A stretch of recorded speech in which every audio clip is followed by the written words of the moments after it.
anybody who's watching us, we're about to record an RCR. Yep. And as you can see, we've got a full house. We got 5 of us here today. This is awesome. And it says there are 2 waiting. 2 waiting to watch the YouTube? No, to join. Well, it probably buffers for a minute. But anyway, we're live now. Yeah, no, that's a 10-second delay. So we're in the groove. Oh.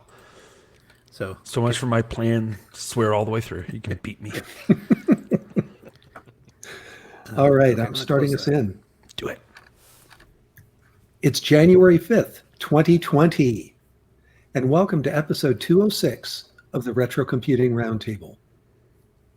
The RCR is a podcast about retro computer news, nostalgia, collecting, and, New Year's resolutions. We got to do it. It's a new decade. I don't know what you meant by this, Paul. 2020 is in all caps, just so you know. Well, how do you put numbers in caps? I mean, doesn't that turn them into symbols or something? I feel like that's what I should have done. Should have been like at end paren. Yeah, that would have worked better. I would have known right away what that was.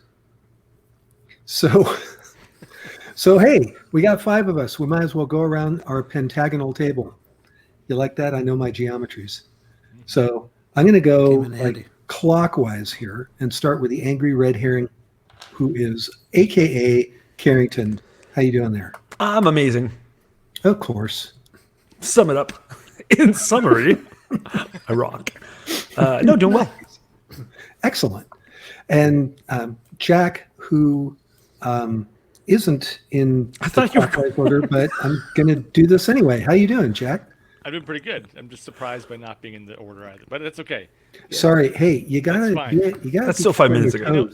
Everyone has their own definition of clockwise, really. Yeah, I thought we were the ones that did things. No, they don't. All right, and so then we'll go backwards to Paul. How you doing?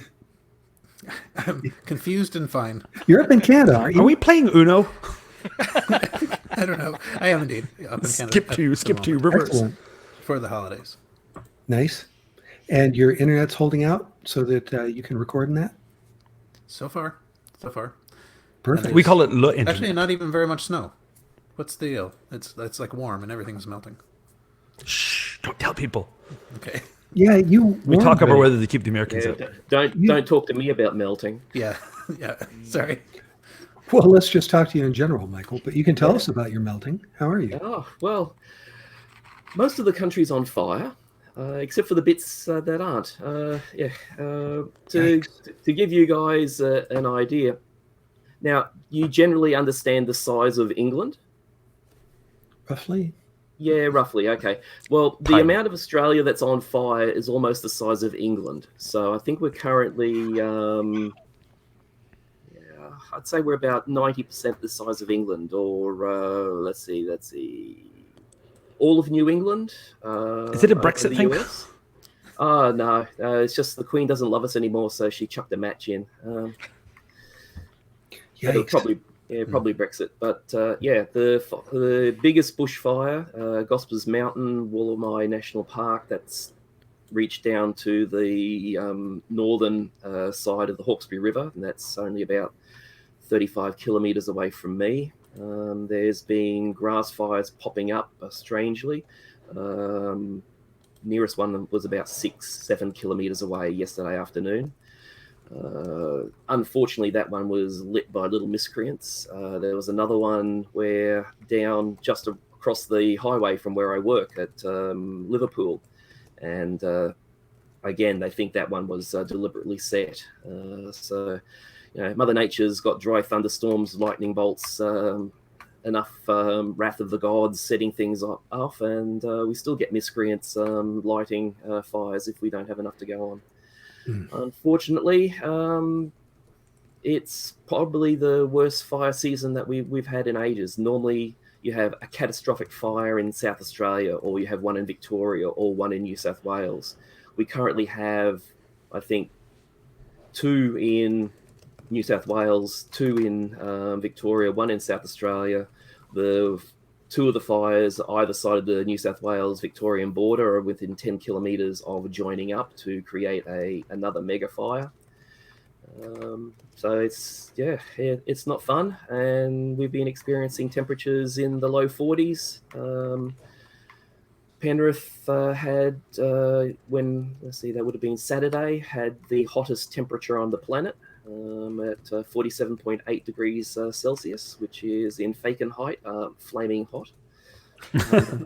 Yeah. Approximately, yeah. So I'm glad to be just sitting down and having a chat with you guys and whoever happens to pop on by our feed. So it's not all doom and gloom, but it's not a fun time.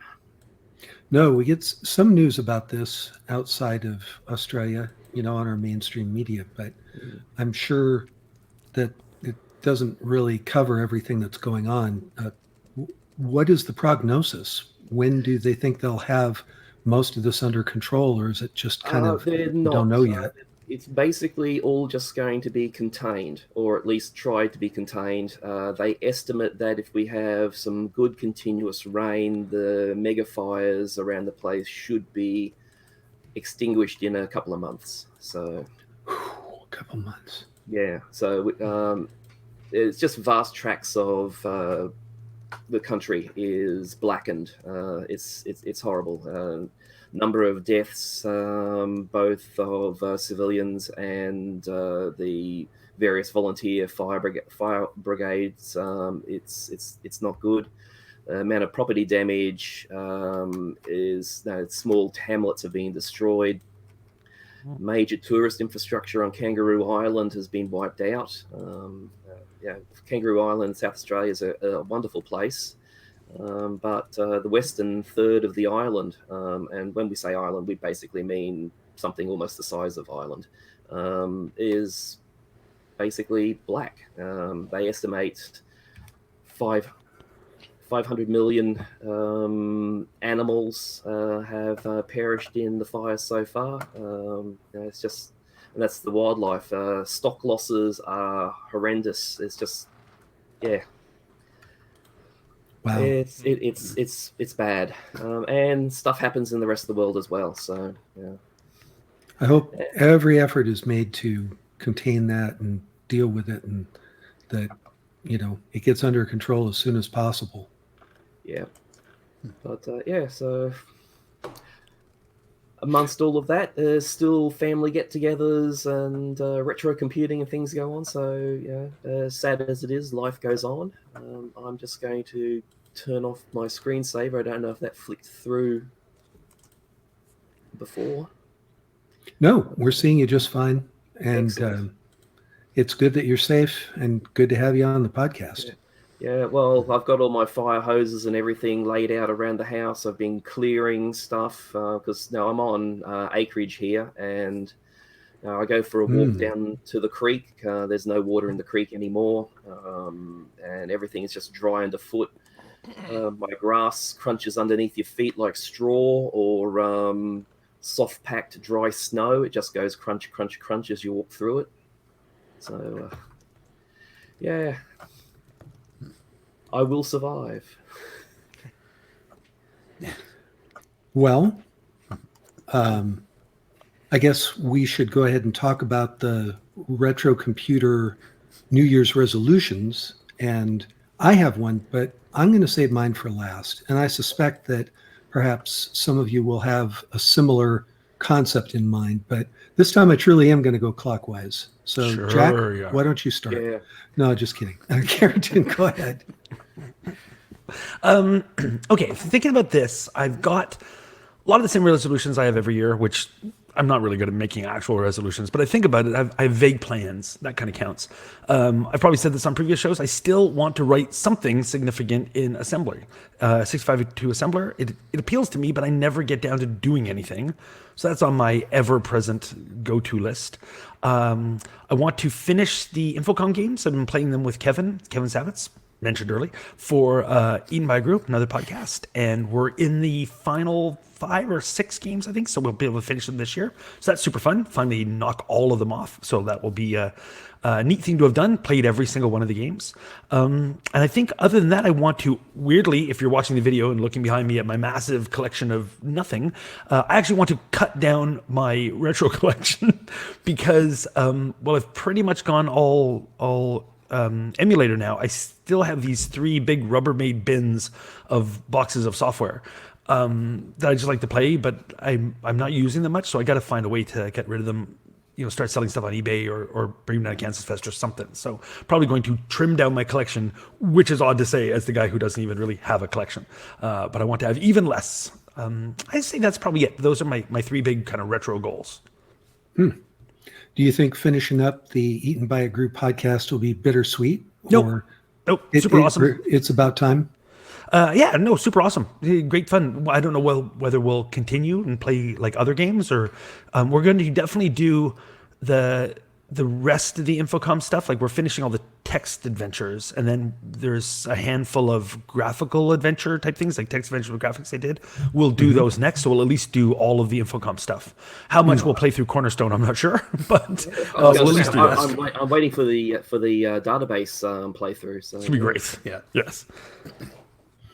Okay, well, I'll say that I, for one, will miss Eaten by a Group when you finally run out of things to do because I love that show. Yeah, we might also play other games, or who knows, do Scott Adams stuff and just mock it, or whatever. We haven't really talked about it, but we just want to make sure, head down, do the Infocom games first, and then see. It's just super fun to podcast with a friend. He's the reason I'm playing these games. Like, I never would have got off my butt and played them solo. Like, the nice thing about a podcast with co-host or co-hosts is it makes you do them.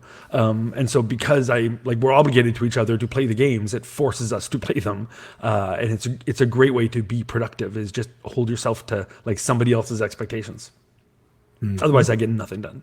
Kind of like having a workout buddy. Yeah. He said, not knowing what that's like. So what about you, Paul? Are you going to make the obligatory New Year's resolution joke, or are you going to force me to do that? I'm not. I'm seeing how long we can go without somebody making that joke. All right. Yes. Leave it to me. Fine. Okay.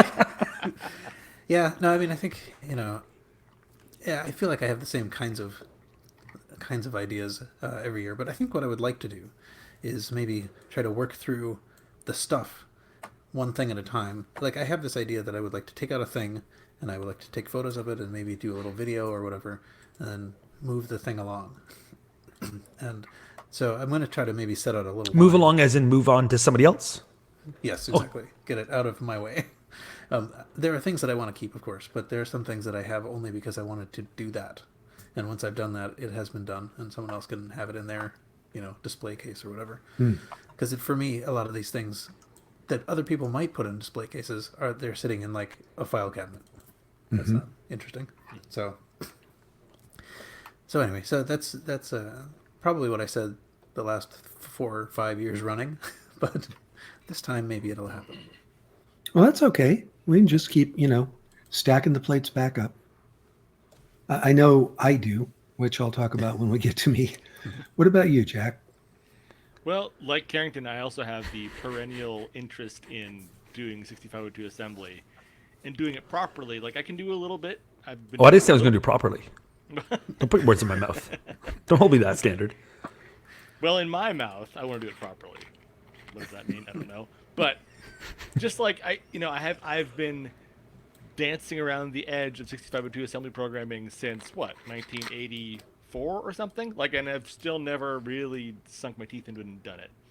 The only time I really did any assembly for real at all was in college for some courses, and that was on 68,000, which is different. But like, I want to get into that. That's kind of a thing, and you guys have heard me say this every year for the past so many years. But more specifically, I also want to get into doing some assembly, specifically on the Atari 8-bits, to do some things that I have only read about and never tried, and want to sort of get my hands dirty doing this. This is my goal. It's a little vague, but Vague goals are achievable goals. Yeah, exactly. Or in my case, apparently not. As Yeah, time you goes can by, there are define more and success more on the fly. there are more and more existing projects that are available on GitHub or other places where I can actually grab somebody else's project that's written in assembly and download it and compile it myself and try it out and make changes and do things. And so this is my plan. That sounds like a good one. Yeah, that might actually be a good way to get started rather than saying, I want to build a Defender game. Like, download someone else's Defender game and make it, you know, Right. change the shapes around a little or change the scoring or, you know, just fiddle with it a little to get used to it. Right. Grab somebody's project, see if I can add some feature. If it's a game, add some gameplay mechanic, add something new to it, do something different, rather than trying from scratch. So, Jack, you're a professional programmer, and I'm just a hack. But I find that when I'm trying to learn something with respect to programming, it's very useful to look at other people's work, especially if it's work that's done well documented. I find Right. that learning by example is one of the most powerful methods to pick something up. Would you agree? Because it sounds like you're kind of thinking about that route with Yeah, respect absolutely. to this. And to the extent that I've looked into Atari 8-bit assembly stuff, like there are some great things out there. There's like, we've talked about him before, and I've emailed with him. I forget the name. The guy who has this environment called Wuspin, which is built on Eclipse, and is like an assembler, editor, and assembler that will build a binary for you and launch it in your emulator and all this stuff. And he's made some. I remember a couple years ago he made some nice sort of like videos on YouTube describing how to do some things. And they're things that are common tasks that are done in a lot of Atari 8-bit games. He just kind of laid it out. Here's a little, you know, assembly program that you can create this and do this, and it will do this thing. So there are examples out there, and that is definitely the best way to do it for me, rather than just poking at stuff. I think when I was a kid and I first started playing with computers, I didn't have examples to look at, and that was kind of like, that's one of the things that held me back from programming for many years. It wasn't until I went to college that I actually found resources, because I lived, you know, before college I lived in a small town, didn't have access to a lot of things. I'd buy magazines, buy some books, but I was shooting in the dark. I didn't know where to go. I didn't know where to turn to look for things. And now there's just so much available. It's so easy to grab something that already exists and give it a whirl and see what you can do with it. That's a great way to get started. We're all dancing around the word plagiarism a lot, I see. Good artist copy, great artist steal. Though I have I originally found said when that. I was, like, Picasso been quoted looking at you sort of- then, I think. Don't believe when I've been everything you looking read at, on the like- internet, Abraham Lincoln. Right. I love that quote. You were saying that it's, you know, sometimes it's good to look at stuff that's well commented, but I know when you said that, I just was thinking of some of the, like, I don't know, the various libraries and stuff that I've looked at where it does sometimes seem to me like you can over comment things. Like, I find it actually a little bit hard to understand something where there's like 3 pages of comments and then a little bit of like a couple of lines of code and then 3 more pages of comments. It's like I can't see it all at once. Right. So somewhere in between is the I optimal. tend to prefer conceptual comments. Like if I don't know the syntax at all of something, then I should probably be backing off and learning some of the syntax before I get started. I don't need to see x equals x plus 1 and then a comment that says add 1 to x. Yeah. I'd rather see something that explains what x is used for. Yeah, in this why am program. I doing it? Not what am I Right, doing? exactly. So I think that's always the goal in commented code, is you want to make it descriptive of the purpose of it. Yeah, And a lot. if something is simple enough that someone who understands the syntax of the language can grasp it without comment, you don't need to comment. But if something is like, if there's a function that has a few inputs and does a bunch of math with them and gives you an answer, and maybe you can understand each piece of what's going on, but if the function just has a terrible name like do math, you won't understand what it's For. calculating, and so you need to have some kind of documentation that explains, here's what we're doing, here's why this looks the way it does, that kind of thing. I'm a terrible commenter. My comments are always like jokes, and I Yeah. tell lies. I'm like, haha, future me, think you can figure this out, and like, yeah, I don't know why I do that. I'm awful to myself. because it's entertaining. Yeah, basically, I find it hilarious while I'm doing it, and then I'll go back to the software like 2 years later. Why am I such a child? Just tell me why this works. My commenting must be a blend of Carrington and Jack, because I use a narrative style. and try to describe why I'm doing it, not the how, but even things in there. So like I have to sometimes censor my comments before I push something to production, because they might go, "Shit, this is hard. I'm off to get a coffee." Back from coffee. But, X equals X plus 1. I just edit it down like, shit, this is coffee, and let people figure it out. Well, at least for me, coffee's Testing easy. I my just beeping at button. work, I just reach over and put the mug under the espresso machine, drop a capsule in, and hit double. Mine are more like things like I'll put X equals X minus 2, and then my comment is X knows what it did. Why? How was that helpful? I don't know, but I thought it was funny. So there you go. No. Oh my. Yeah. Well, Michael, do you have any resolutions for 2020? I think my main resolution is to attempt to bring order unto chaos. The 8-bit bunker I feel attacked. Has sort of become an 8-bit dumping room. I've just got stuff all over the place. So I'm trying to cut back on purchases. I think I've failed already. What's today? The 6th? 5th? Today is the 5th. Well, it's the The 6th 5th, for you. yeah. Okay, yeah, it's a 6. So let's see. 2020, I've ordered 2 new Heathkit continuing education packages, a Toshiba Librettos 50 CT. Nice machine, though. Yeah, it is a nice machine. It's the 5th. The 5th, yes. Yeah, I About think 2% through the year. 2% through the year, and I think I've already made half a dozen purchases. More than one computer per day is hoarding, dude. Hey, if you have the space. Yeah, well, that's the problem. I'm running out of space because I haven't been curating my hoarding. It's only an 8-bit bunker. You can only have up to 255 items. That's good. Yeah, and you're heading for 0, my friend. Integer overflow. Yeah. No, mainly order unto chaos. Because I know that here in the bunker I have my Fujitsu document scanner somewhere. I've lost. Under all yes, those books folks, about hoarding. yeah, folks, I've misplaced a scanner. Oh, that was the other thing I bought. I bought a new document scanner just in case I can't find this one. It's often easier. Yeah, but the problem is the one that I bought is A4 only. The one I'm trying to find is A4 and A3, so that I can pull staples out of magazines and just run the full sheets through. Because it's also a duplex A3 scanner, so quite handy.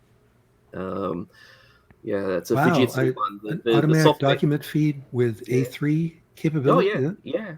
Nice. In both thick and thin paper stock, so it's quite good. So I really would like to find it. I think I boxed it up and took it to a meetup somewhere, so the boxes come back, which has meant that it's neatly stacked, probably under a couple of meters of other stuff. So, yeah. Oh well, that's the trials and tribulations of being a collector, archivist, archivist. Yes. Yes.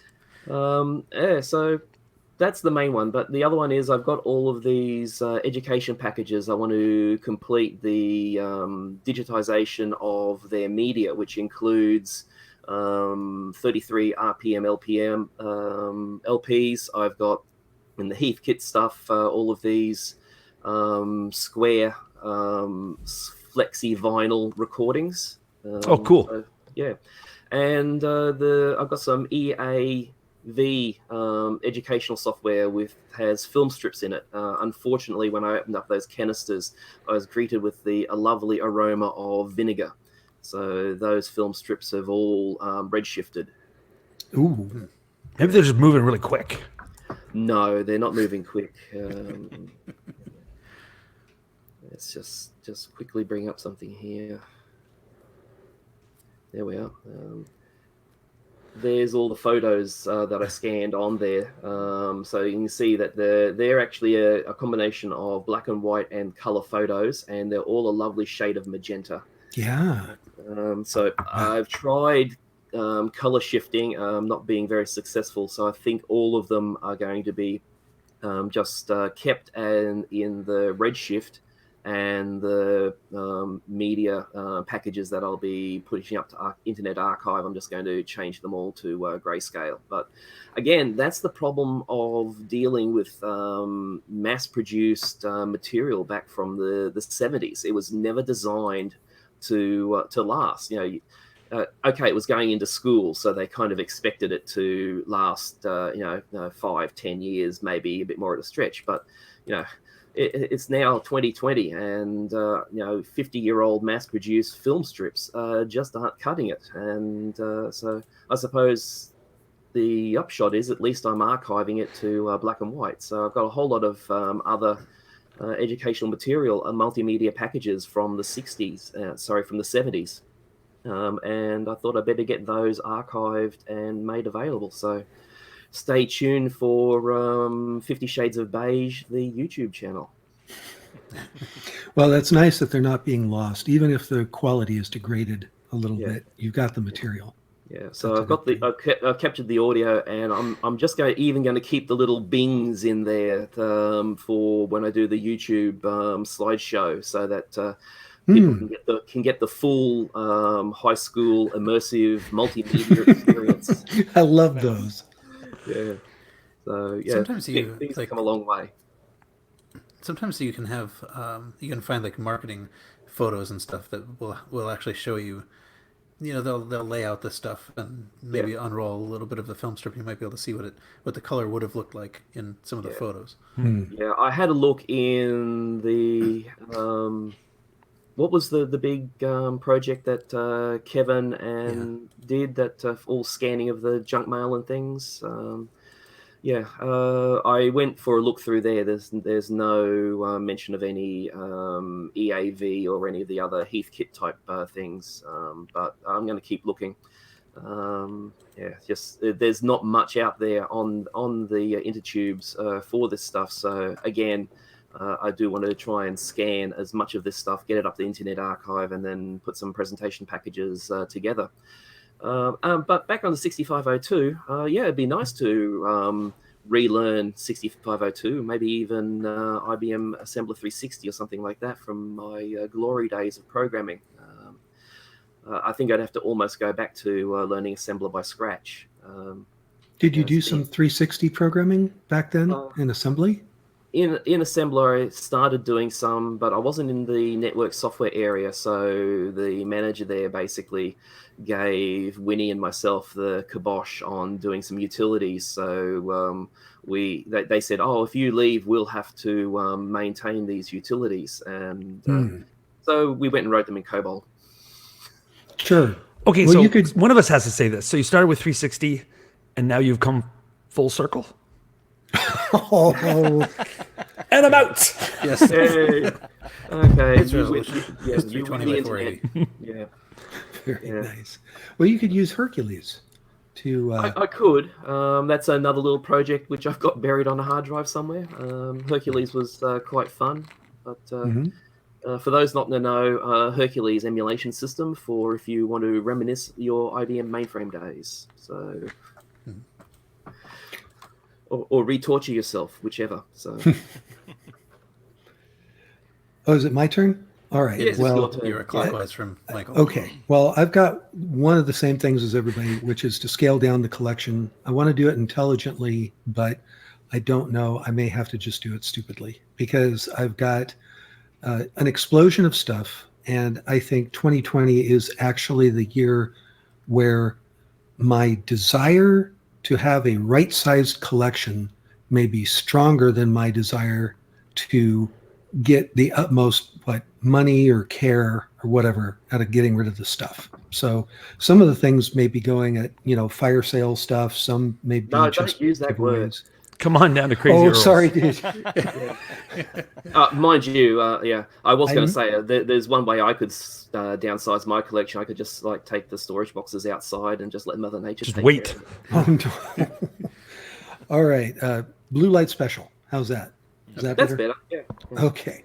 Not that we've seen lots of those flashing around down the highways going off to put out fires. Oh, sorry.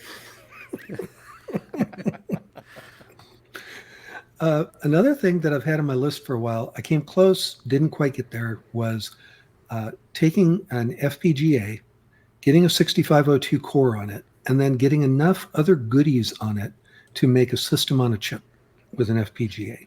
So it's actually pretty trivial, believe it or not, to take a 6502 core and put it on an FPGA. There's a few of them out there that are simple, they're good, pretty darn accurate.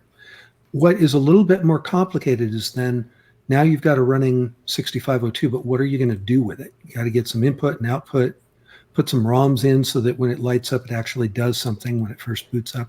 That's a bit more tricky. I got to the point where I could actually flip some switches on my FPGA board and have the 6502 read the contents of that as a byte, and then spit that back out on another memory address to some LEDs. So it showed me that this is possible, but I'd like to do a little bit more, like get a 6502 computer that could actually speak some variant of BASIC or Forth or something like that. So that's one of my fun propeller head projects that I'd like to do in 2020. Cool. Also, one more thing to give myself some more space. You won't be able to see this if you're listening to the podcast, but for those on the YouTube, I'm holding up a deck. Let's see if I can get a good shot of this. It's a set of documentation for VAX VMS for version 4.4. It's actually a photo of your monitor because of the reflection. How's that? Is that There you better? go. Can you see it? Okay, good.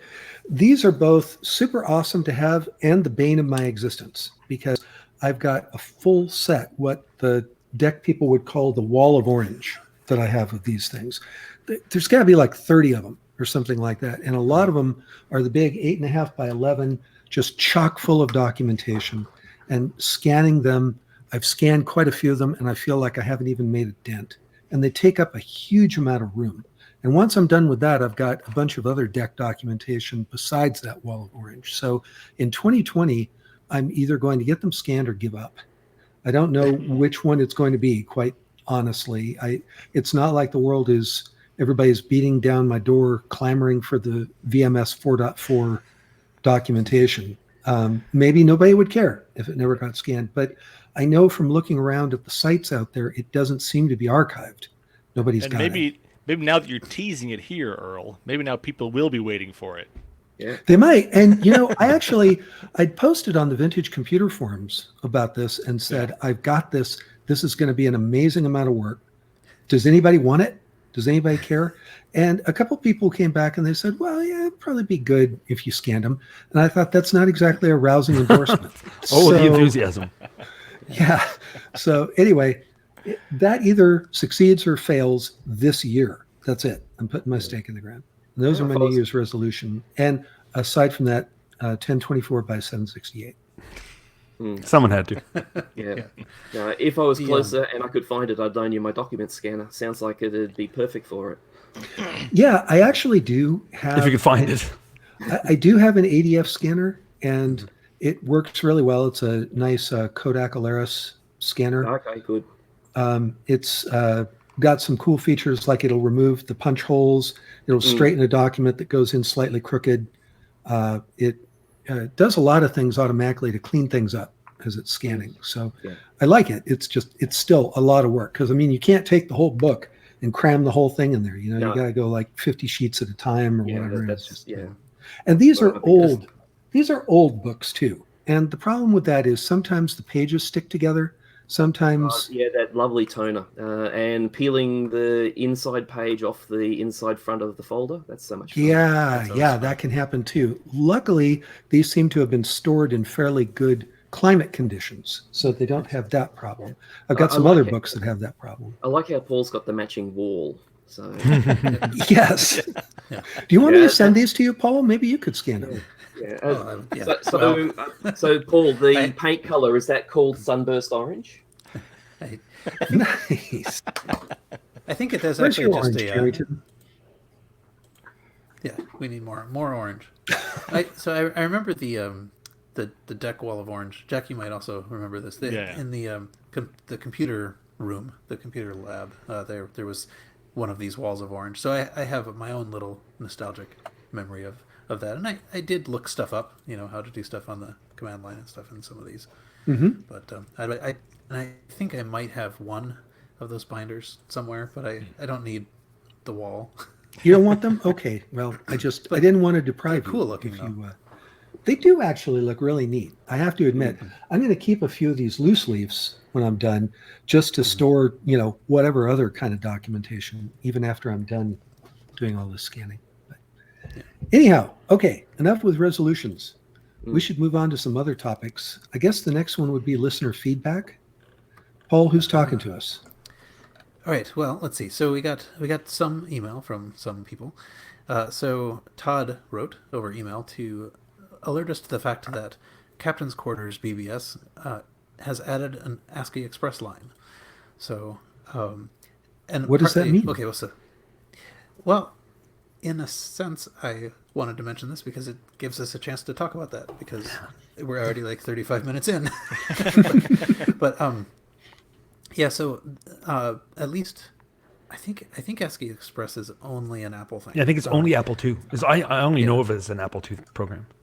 Yeah, but it was basically a file transfer program, but it allowed you to set up a remote, sort of unattended remote, so people could call in and they could connect to the ASCII Express line and download the wares, or Linux distributions or whatever it is you download. I'm sure it was all open source.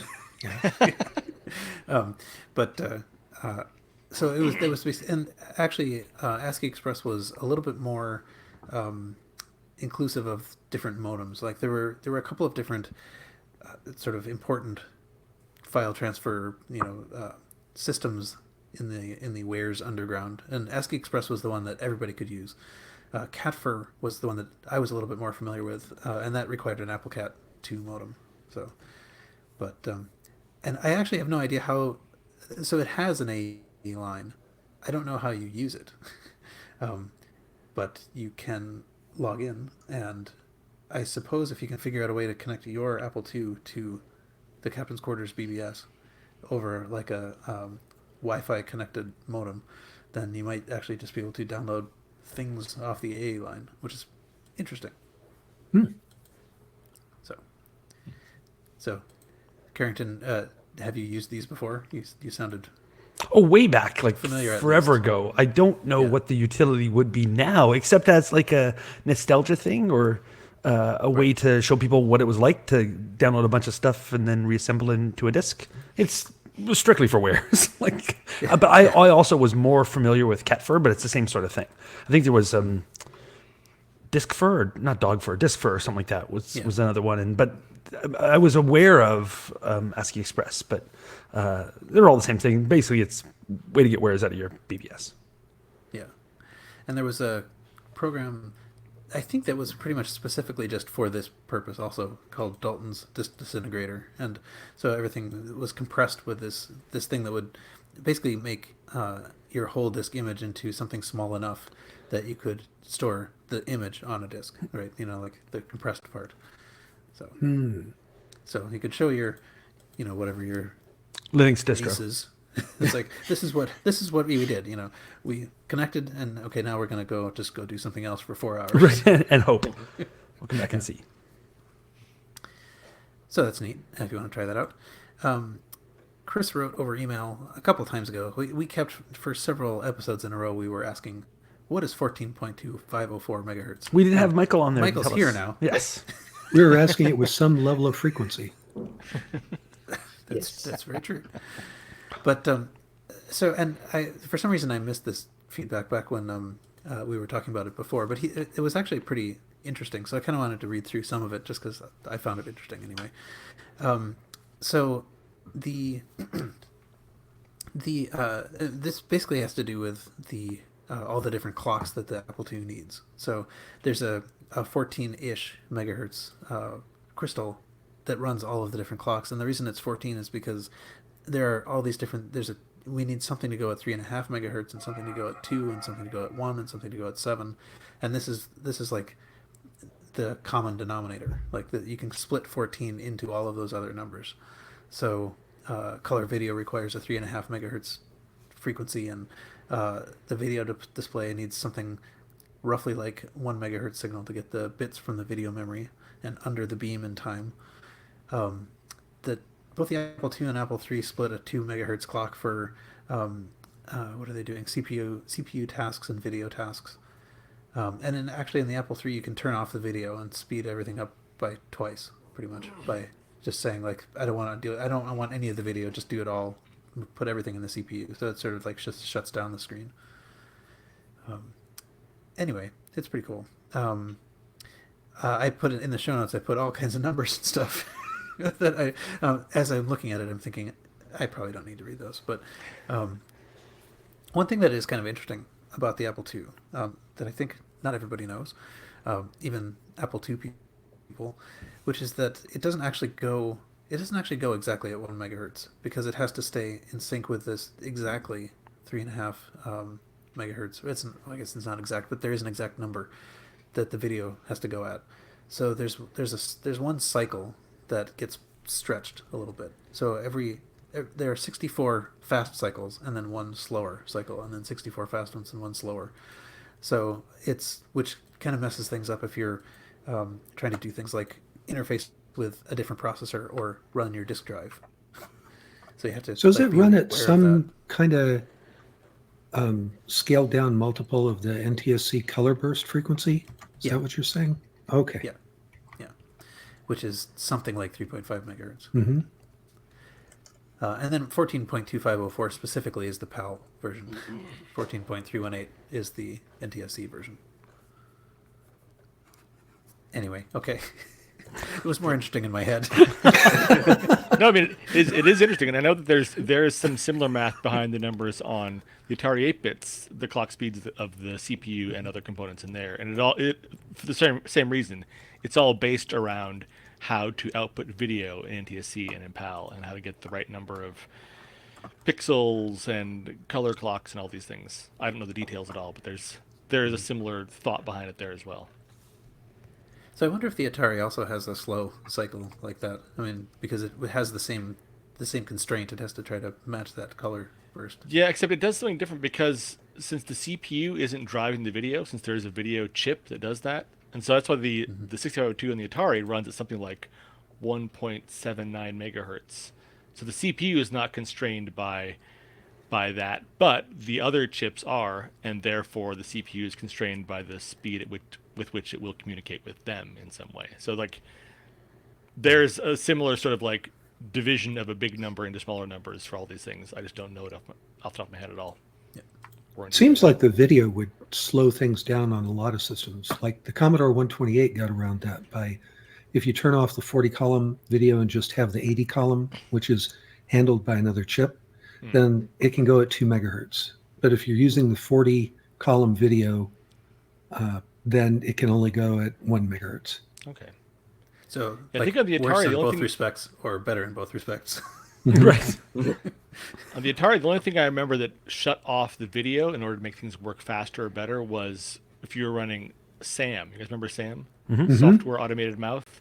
So that would run and turn the screen black because it was using all the CPU to generate the sound. And I think because of the timing of the CPU alongside the chip that actually made the sound, there was something that they had to sync up there. They couldn't be bothered with displaying anything, so just like it went black, if I remember correctly. Cool. Okay, continuing on. Anders wrote over email, I think commenting on, we had talked a couple episodes ago, I think, about a Commodore 64 program that was hidden at the end of a LP or something. Yes. And Anders just wanted to say that, well, everybody knows what a Commodore 64 program sounds like because everybody tried to copy a tape that their friend had. So everyone That's will interesting. recognize this. I did not. You know, I think that might have been, I'm wondering if that was more prevalent in Europe than it was in the US. I Because think disk so. drives, Piracy. No, not cassettes, piracy. cassettes instead of discs. Yeah, disk drives took more hold in the US at first. You know, more like right off the bat in the Commodore world than it did in Europe, where cassettes for things like the 64, the ZX Spectrum, you know, a handful of other machines, cassettes were still in use, active use, like long after they'd kind of faded away in the US. True. Okay, and then the last thing in this feedback chunk is Michael wrote over email. So he said a few years ago there was some discussion about his PC Junior running a web server, but then by the time we'd gotten around to checking it out, he'd shut it down. So sorry, we're slow. I put a note to myself to find the prior episode, and I did not, but sometime in our past. And he just... But he's the one who wrote that TCP/IP stack for old DOS machines, right? Yeah, that must be MTCP. Does that sound right? Yeah, that's the one. Yeah, it's an amazing piece of work, being able to run TCP/IP and some of the common utilities on like an old 5150 or 5160. Well, so what he wrote to us was that he just released a new version of this. And so, kind of, I don't know, in celebration, he also fired up the PC Junior web server again. Yay! So, as of the time of recording, it had been running for nearly 2 days and will be up for at least 2 to 3 more. So, by the time you hear this, It's it'll gone. probably be gone again. But he's basically said that he's got the MTCP page has a link that has those pages themselves also served by the PC Junior if you want to see it. So that's kind of cool. So everybody go, right now go Take it link to down. and see if Let's you can slash take it down. dot that baby. But he said the PC Junior is configured as an NEC V20 CPU at 4.77 megahertz. So I guess that's an upgrade from the Intel 8088. A Junior ID adapter, which supplies most of the RAM on the machine. 20 gigabyte spinning disk, max door, and a WD8003WT Ethernet adapter on a homebrew ISA bus adapter. So anyway, it's kind of cool that the old machine is doing something allegedly useful. Or pretending to. Yeah. Cool. Yeah, at this anyway, moment, it looks so- like the server has been up running for 95 hours since January 1st. It's longer than a Windows server. All right. So anyway, yeah, I think that's enough of the feedback. There's one more bit of feedback that I turned into an item I'll talk about later. But so we Okay. can get into the cheery business of our items of interest. Wah. We can, yeah. And unfortunately, this time around, we've got some more sad news to report. This definitely was pretty widely reported in the retro computer community. Carrington, I'll go ahead and turn it over to you. Chuck Peddle's dead. I don't know.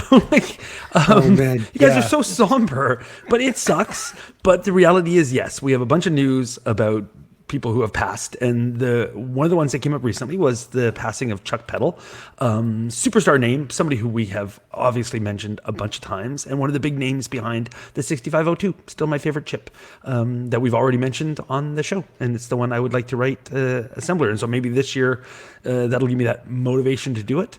Bunch of sites that are just like, one thing that is difficult in making links for our show notes is news sites are terrible. I don't know if anybody's noticed, but you try to go to any news site and it's just a billion pop-ups and full screen ads, and it's just, I looked and looked and looked to try to find like a good article that I'd feel okay with linking to say, here is something on the passing of Chuck Peddle. The best I could do really is just say the team6502.org site, which is a really good site, has some info about Chuck Peddle, and I think that could be our primary link, because like every news site that picked it up, like every single one of them is just a dumpster fire of a website. Just terrible. So difficult to link to anything that's news on the internet anymore. So I guess in a sense, the internet also died. So. Well, I guess so. Not to get too far off topic, but I got to say, I hate swatting popovers and pop-ups and, jump arounds. And it's like, I just want to look at the content. If you can give me the other information that you want to throw at my eyeballs in some way that I can consume it without you like radically ticking me off, then please do that instead, because then maybe someday I'll actually come back to your site. Yeah, I read a But- lot of good ad blockers, but I often disable a bunch of stuff before I put links into the show notes, so I know They what don't like work- the general people are going to go to. They don't work with those popovers though. Those things just jump up, and you got to hit the X no matter what. I mean, Pretty good, I think. I don't get a lot of those, but I Really? mean, just, they're awful. They're just, sites are so terrible. But Team 6502 site has a good, just a good kind of write up about the 6502 and Chuck in general. There's also a really good an overview called The Legendary Chuck Pedal at Commodore.ca. Yay, Canada. Which is it's terrific. Like, that was my favorite of all the write-ups about Chuck Pedal's like inventions, like the 6502, but the pet, and like just all the things. There's just so many things. Now, this site does claim an interesting idea that he goes on in 1976, I guess it would be, or 75 to 76, 77. I don't know. Makes the PET, the Commodore PET, which this site says is the world's first personal computer. I've got thoughts. So I've got disagreeable thoughts. I've got so many disagreeable thoughts. So it's a really unfortunate. Like, I mean, I guess everybody passes. It's a shame, but I think it's a real loss, because this is somebody who was at the, like, a major part of something that became a major part of so many things that we talk about and celebrate on the show. Like, he's just like at the heart of the beginning of all of it, like the big fork, the 6502 and all that, like just such an amazing thing. And then the last thing I'll mention is on Hackaday, they had a great thread called Honoring Chuck Pedal, that we talk about that. And so and takes kind of a different spin on things, that has a lot of nice comments and stuff. So we'll have a few links in the show notes to talk about it. And this is just the first of many things we're going to talk about dealing with death in this show today. Woohoo! Welcome to 2020. So one thing I would mention about the Hackaday thing is it's written by Bill Hurd, who is also a big Commodore name. At least the overview article. And I guess one other thing that is good, I think, about sort of the Chuck Pedal's being, was that he was very sort of open to talking to people. He was there were a number of interviews that he's given even recently, that sort of talking about the industry, and like I think he did a pretty good information dump of what he knew, and he seemed pretty delightful to talk to. Earl, you did you not interview him on Retrobits? a little over 10 years ago, I had a 3-episode special with Chuck Pedal. He was an absolute joy to talk to. He was very energetic, very giving of his time, and had amazing recollection of his personal history and all the milestones and anecdotes and other colorful items that he could remember and articulate very clearly. And it was an awesome interview, and I thought it was an amazing privilege to talk to as a personal hero of mine, as well as I think thousands or millions of other people. So, and yeah, he's done more recent interviews with a lot of people. Didn't he have a chat on the Amp Hour podcast, I thought? And there were some other places where there are some videos you can find where in some Commodore events he'd gotten on a video and chatted with folks. And also, just another thing to say is that he was involved in technology. He stayed involved in technology. It's one of the things he talked about on Retrobits was he was doing some work with flash memory circuits and how to reclaim certain amount of flash memory, things that might have been partially defective, but there was some innovative way of recombining them or something and repurposing them. Anyway, just an amazing guy. Cool. So before we move on to, unfortunately, there's more people recently passed. We'll kind of duck in and talk about somebody who passed a while ago, but made it back in the news on just before Christmas.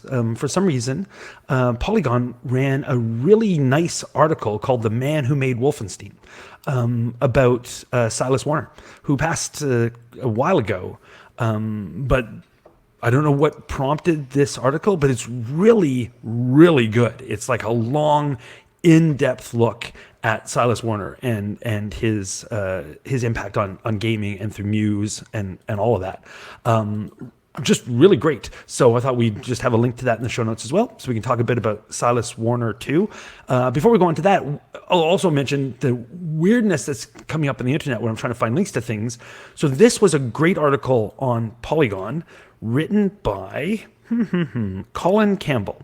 And then the exact same article appears on a whole bunch of other news sites, credited to other things. Like here's one on a site called newsdio.com, and it's just by admin. Exact same site, exact same article, word for word, except like 5 or 6 words get changed, including a gender.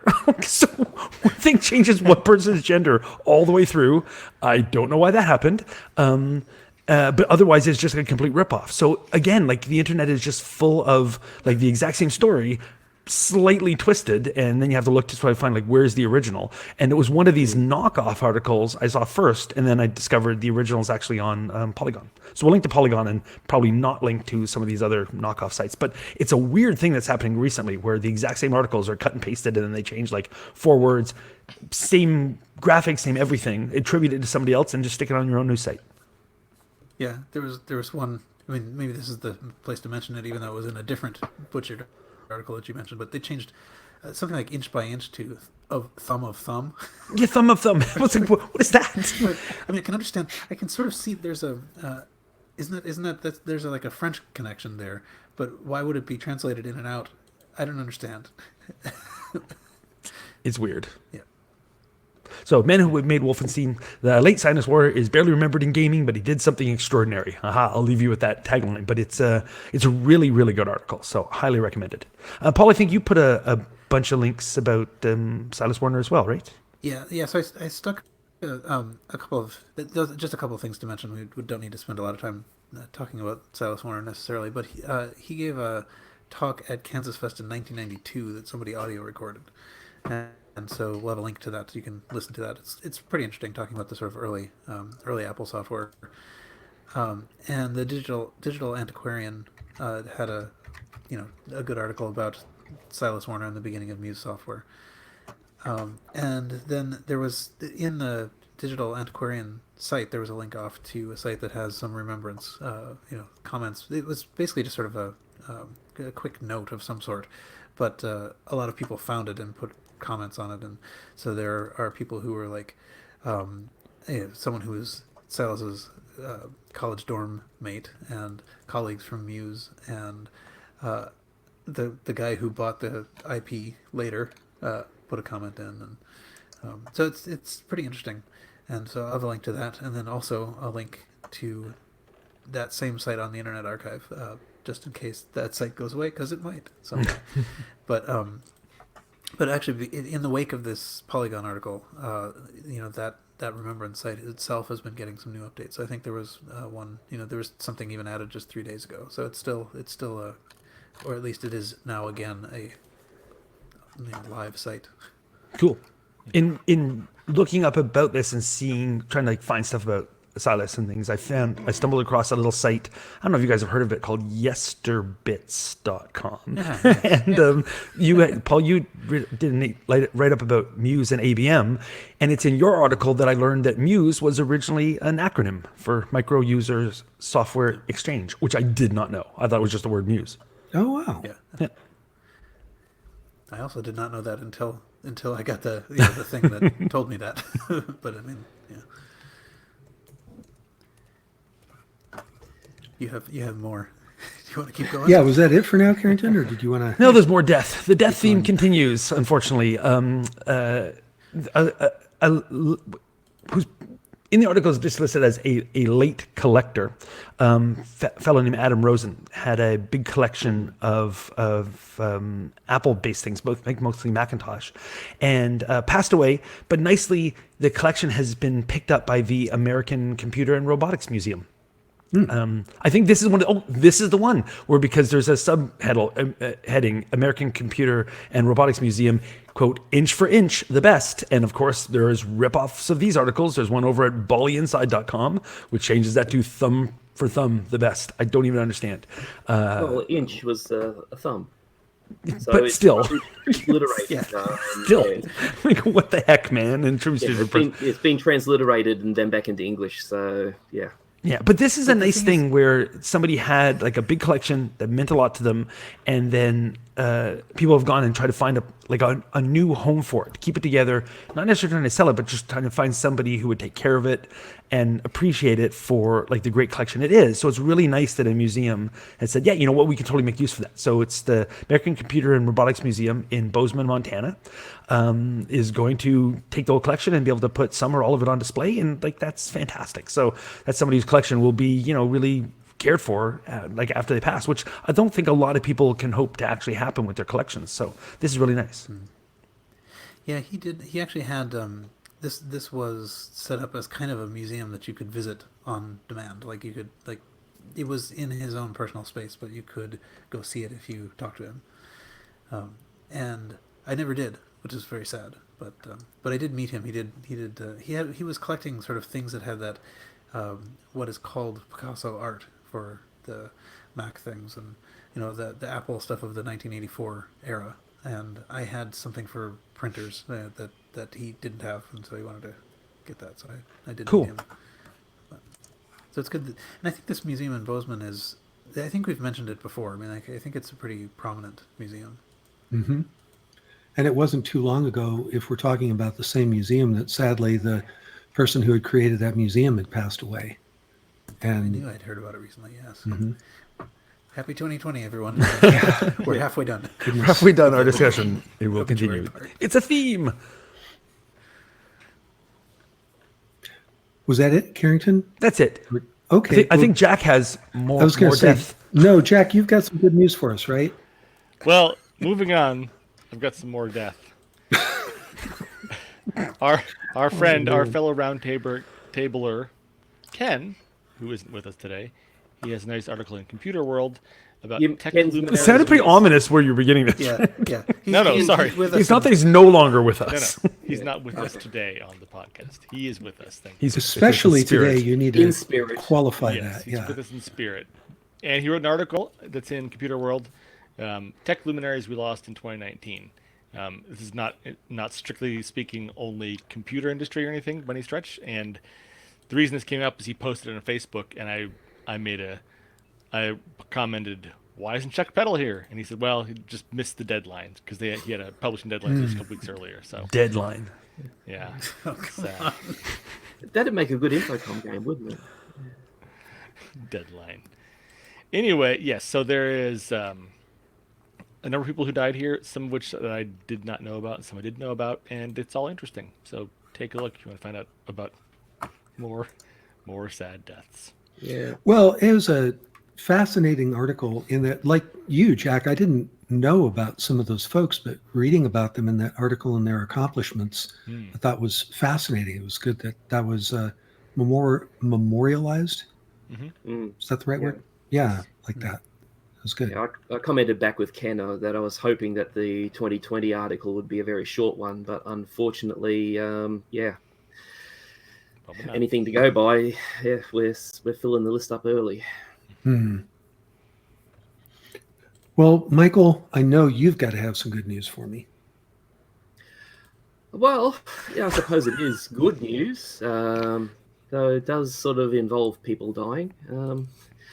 Yeah, here in Australia, there's a YouTube channel, Lurch's Things, and he is doing a charity auction of one of his prized computers to raise funds for, here in New South Wales, the Rural Fire Service. That's the volunteer bushfire brigade.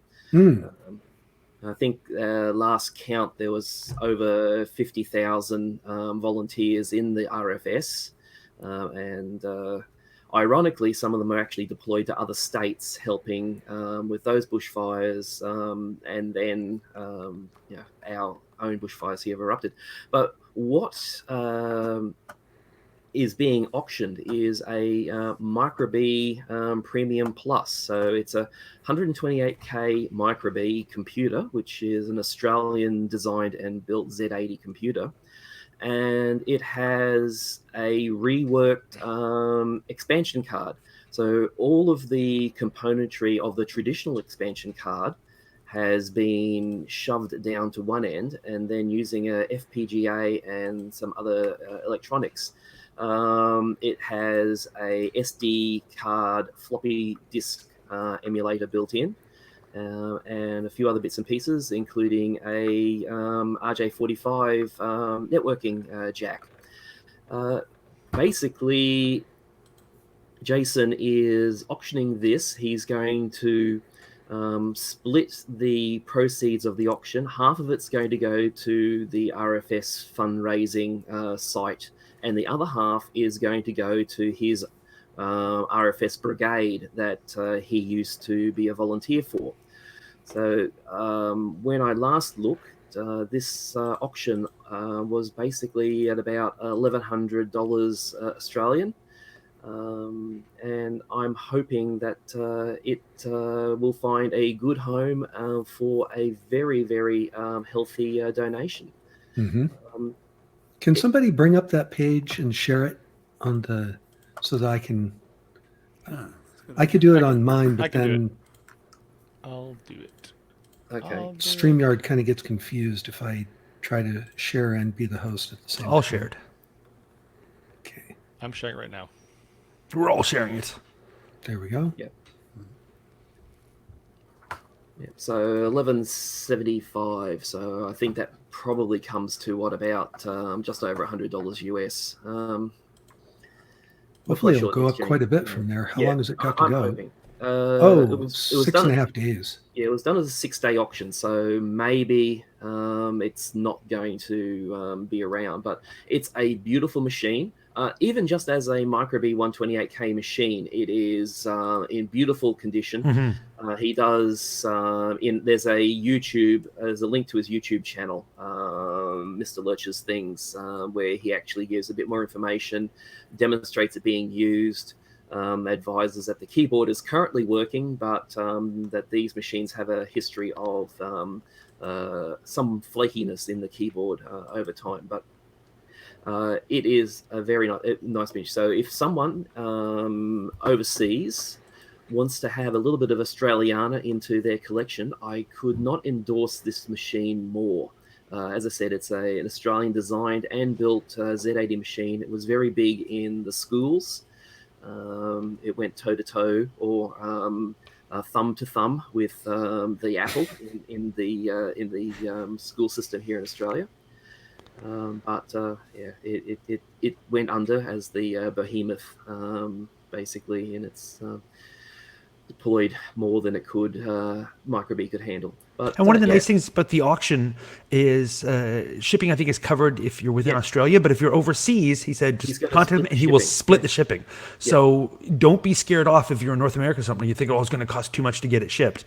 One, it's for a good charity. And also, you're going to split the shipping. So it might be the best opportunity to even get one of these things. So all So signs point to a good thing to So bet it's on. already been shared to our Facebook group, so hopefully it'll get a little bit of interest in there. But as I said, if you are looking for an Australian computer for your retro computer collection, you can't really go past a Microbee 128K machine.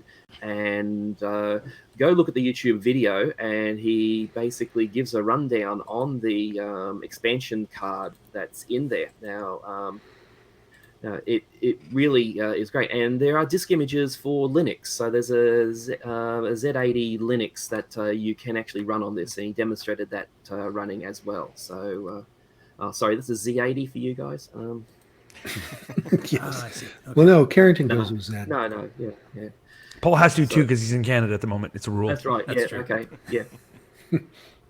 But it's great. And as Carrington said, shipping within Australia is going to be picked up by Jason, and he will split the shipping for an overseas purchaser. Excellent. Cool. Well, Paul, you might as well dogpile on this theme. All right, here we go. Adding to the people who have passed away that we've been talking about, we lost Mike Harvey, who was the founder of Nibble magazine. That's the way that I. It's a stinker. Yeah. And I think again, a positive side of this is that he actually just came not very long ago to be the keynote speaker at Kansas Fest. So a lot of us had a chance to Oh, that actually was see him talk that was about a that. fanboy moment for me. Yeah. Yeah. So it's and he was, I think he was very happy to be there. He had a lot of fun talking about both his sort of approach to business and kind of just how this magazine went. And so I don't know to what extent this is obvious to everybody, the effect that Nibble had, but it was a really big deal in the Apple II world. I mean, like that was the magazine in which you had programs, and one thing that we learned from his keynote is that he wrote half of them. Yeah. But a lot of things that you could type in and learn how to program, and interesting utilities and little games, and it was sort of it was interestingly technical. Like that's how a lot of us learned whatever we did actually learn. Yeah. Nibble magazine and Byte magazine were my two benchmarks that I gauged all other magazines by, and that was a pretty. Both of those were pretty big hurdles, especially Byte. Now that's a massive hurdle for other magazines to emulate. But Nibble was something that I purchased at university. We used to basically take turns in buying it because none of us could afford a subscription. We was almost our go-to reference and program collection, and then I enter the working world and whatnot, and the interesting thing is that I then struck up email conversations with a Mike Harvey with the mainframe software that I was responsible for. And I thought to myself, no, it's just got to be a coincidence.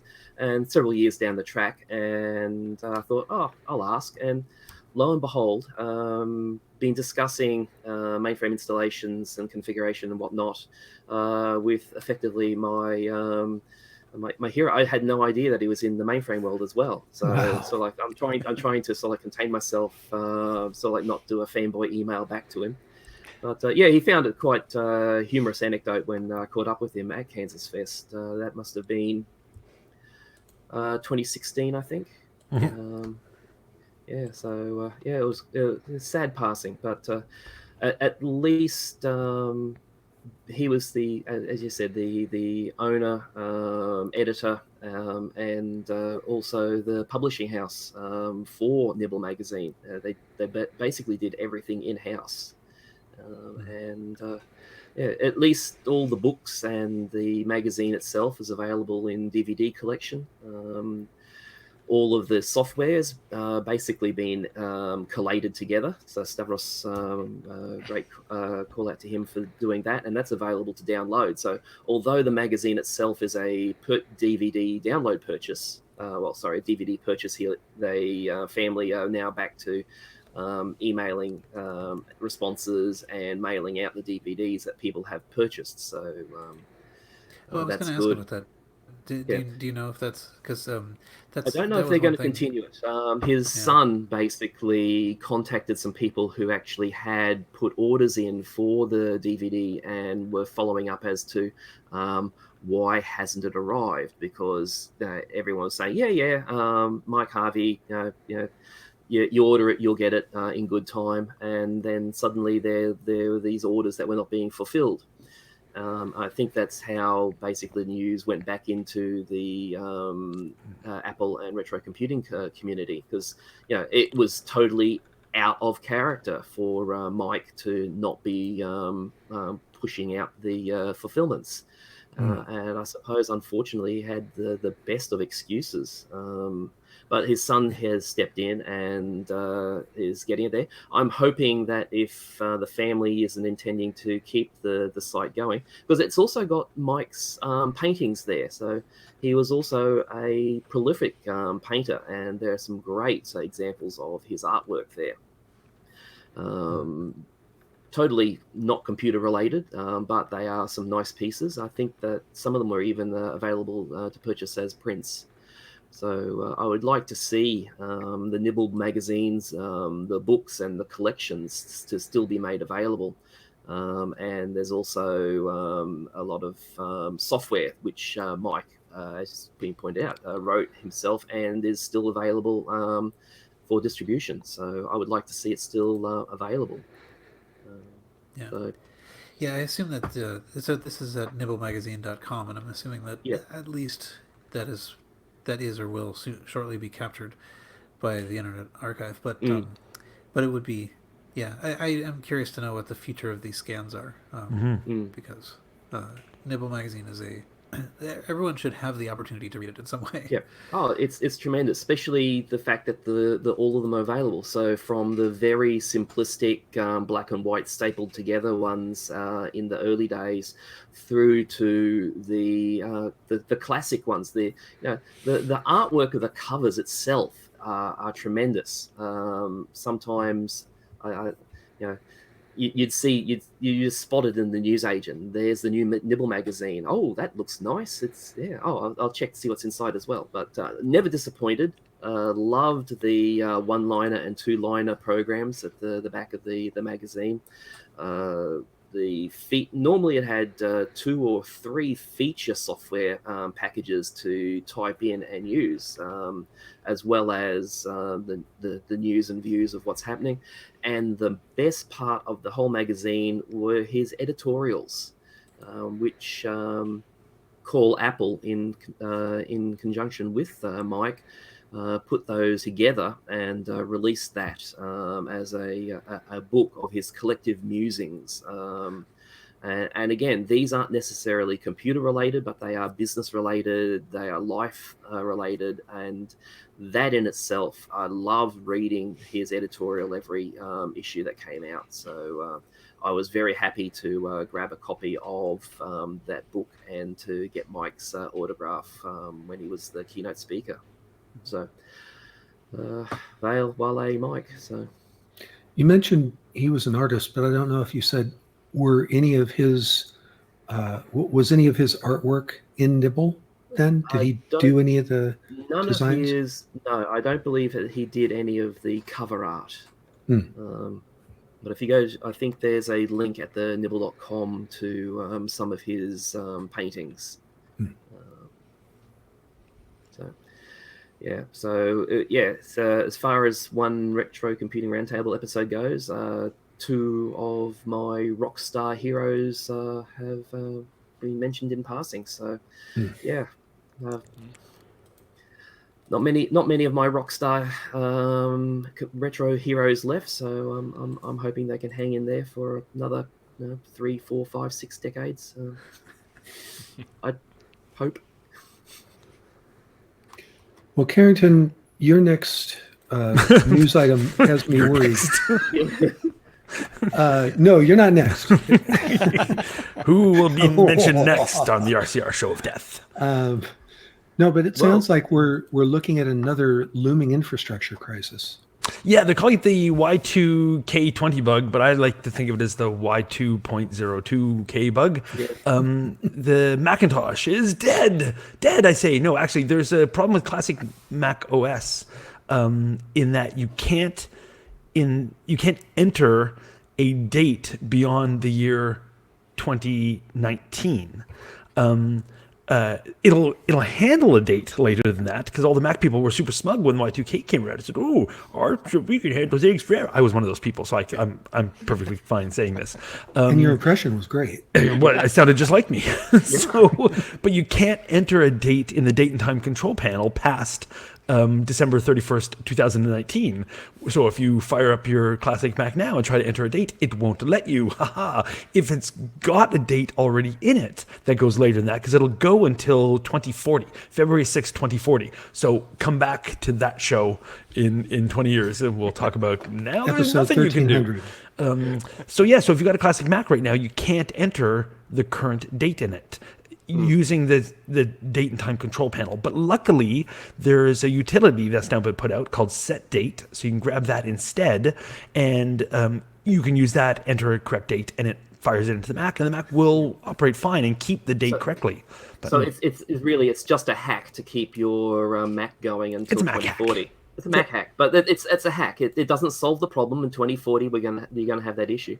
But yeah, it's not just the data entry. Not mentioning any names of companies and things, but I have first-hand knowledge, experience of applications that use the 19 century flip.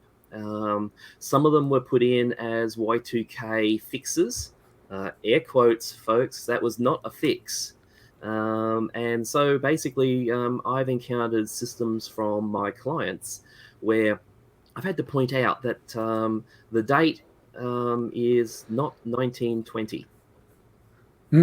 Yeah, so century flip. So 2019 was good. Put in 20, and you got 1920. So there are, remedial activities probably all around the world going on now in places where the century flip, because everyone in doing their Y2K thought, oh, yeah, this will all be out of the way. We'll be using marvelous PC systems and things by then, and funnily enough, it's some of these PC systems that are now dying on the. I think it's more that a lot of people thought there's no way I'll be working here in 20 years.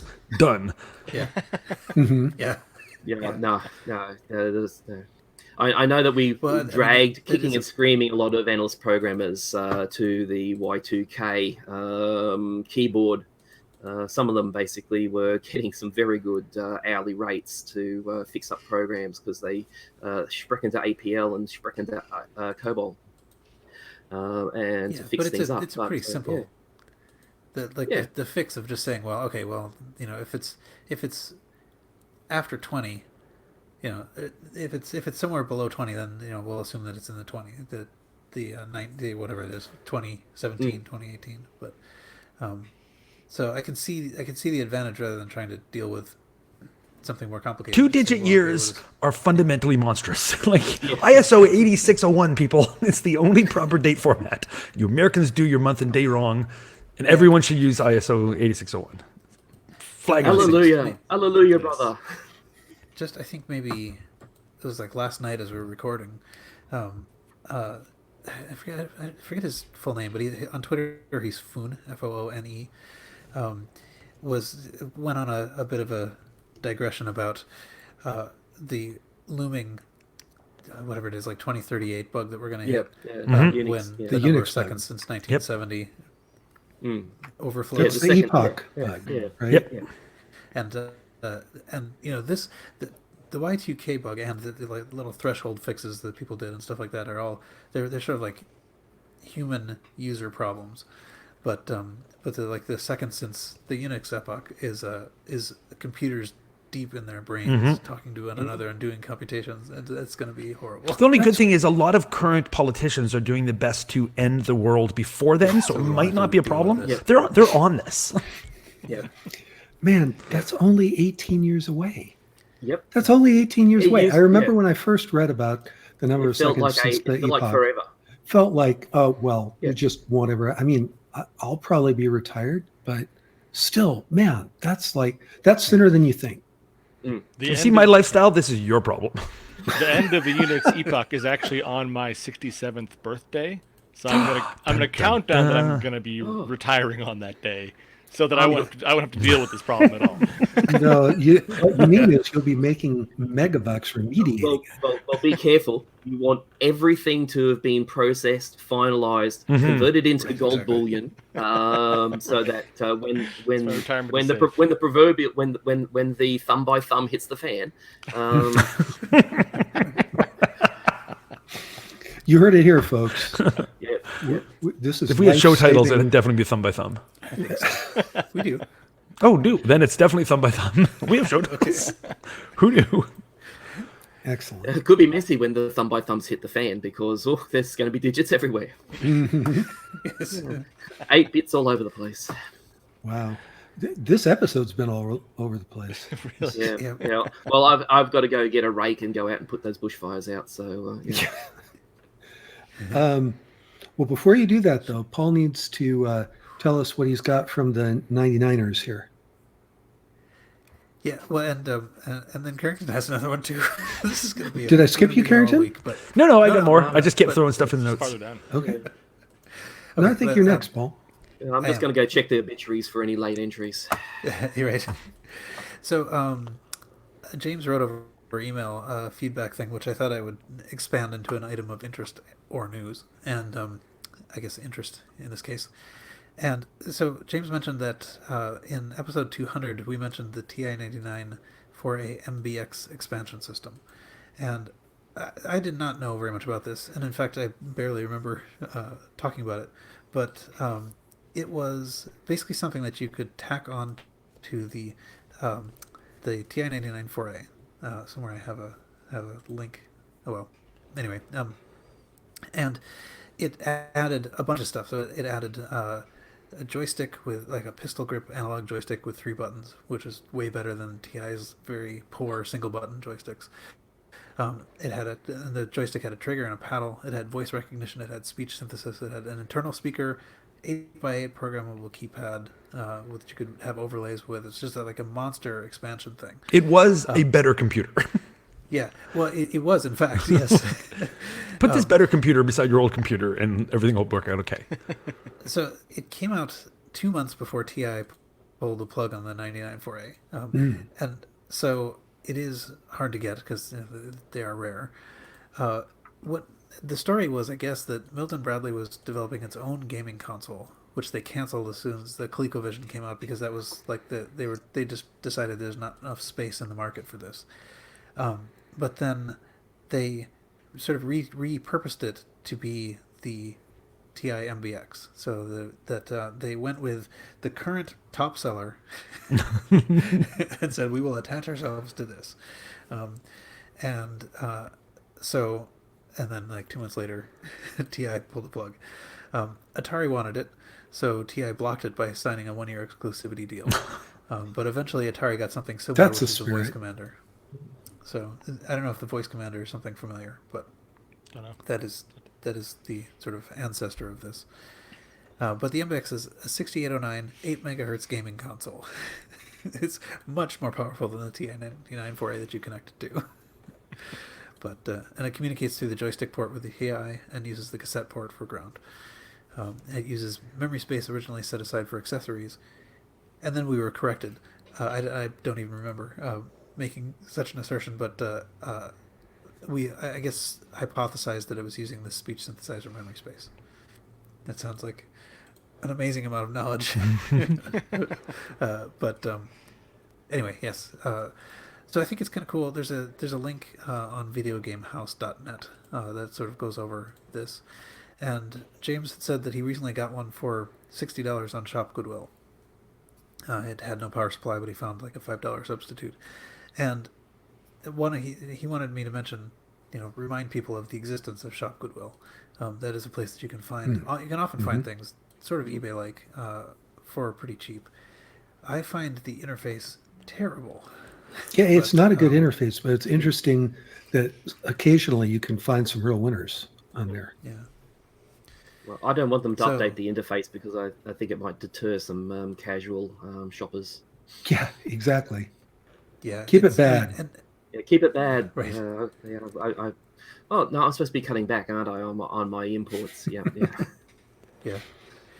But yeah, so I've gotten a couple of things up there, and I think if you can manage to find them, the competition is lower generally because nobody else wants to go through it, and I think fewer people just look. So it's probably not a great place to. I mean, it's basically. I think what it is sort of like a combined Goodwill stores all kind of like participate. So it's coming from an individual store somewhere, but they all sort of list on that site. Anyway, okay, so there's a couple of links. There's a link to a topic on the Atari Age forums about this that just sort of shows the specs, and you can see one. I have a link. We probably don't need to spend a lot of time with it, but there's currently one listed on eBay for $750 buy it now. That is, I think, in a pretty good shape. And there was one that I think may have been the one that we mentioned before that sold for $150. So finding one for $60 on Shop Goodwill is extremely good. And that's the end of my item of interest. All right. Well, Carrington, you have something for VI on Turbo C++. Best editor ever, by the way. I love VI. So what you got? Well, then, if you love VI and you also sort of miss Borland Turbo C++, then you are the very specific niche market for this product, which is called Quick UI. Quick UI for VI. Vim Quick UI, actually. You have something on the screen. Should I show I it? do indeed. So I'm Okay. sharing an image for those of you watching live. It basically will give you the look and feel of Borland C++ in your VI editor. Pretty cool. So if you're doing it adds like drop down menus, color, like the whole thing. It's just like bingo, you are now in a retro C++ editor, but in apparently Earl's favorite actual editor. So it's free. It's on GitHub. It's downloadable now.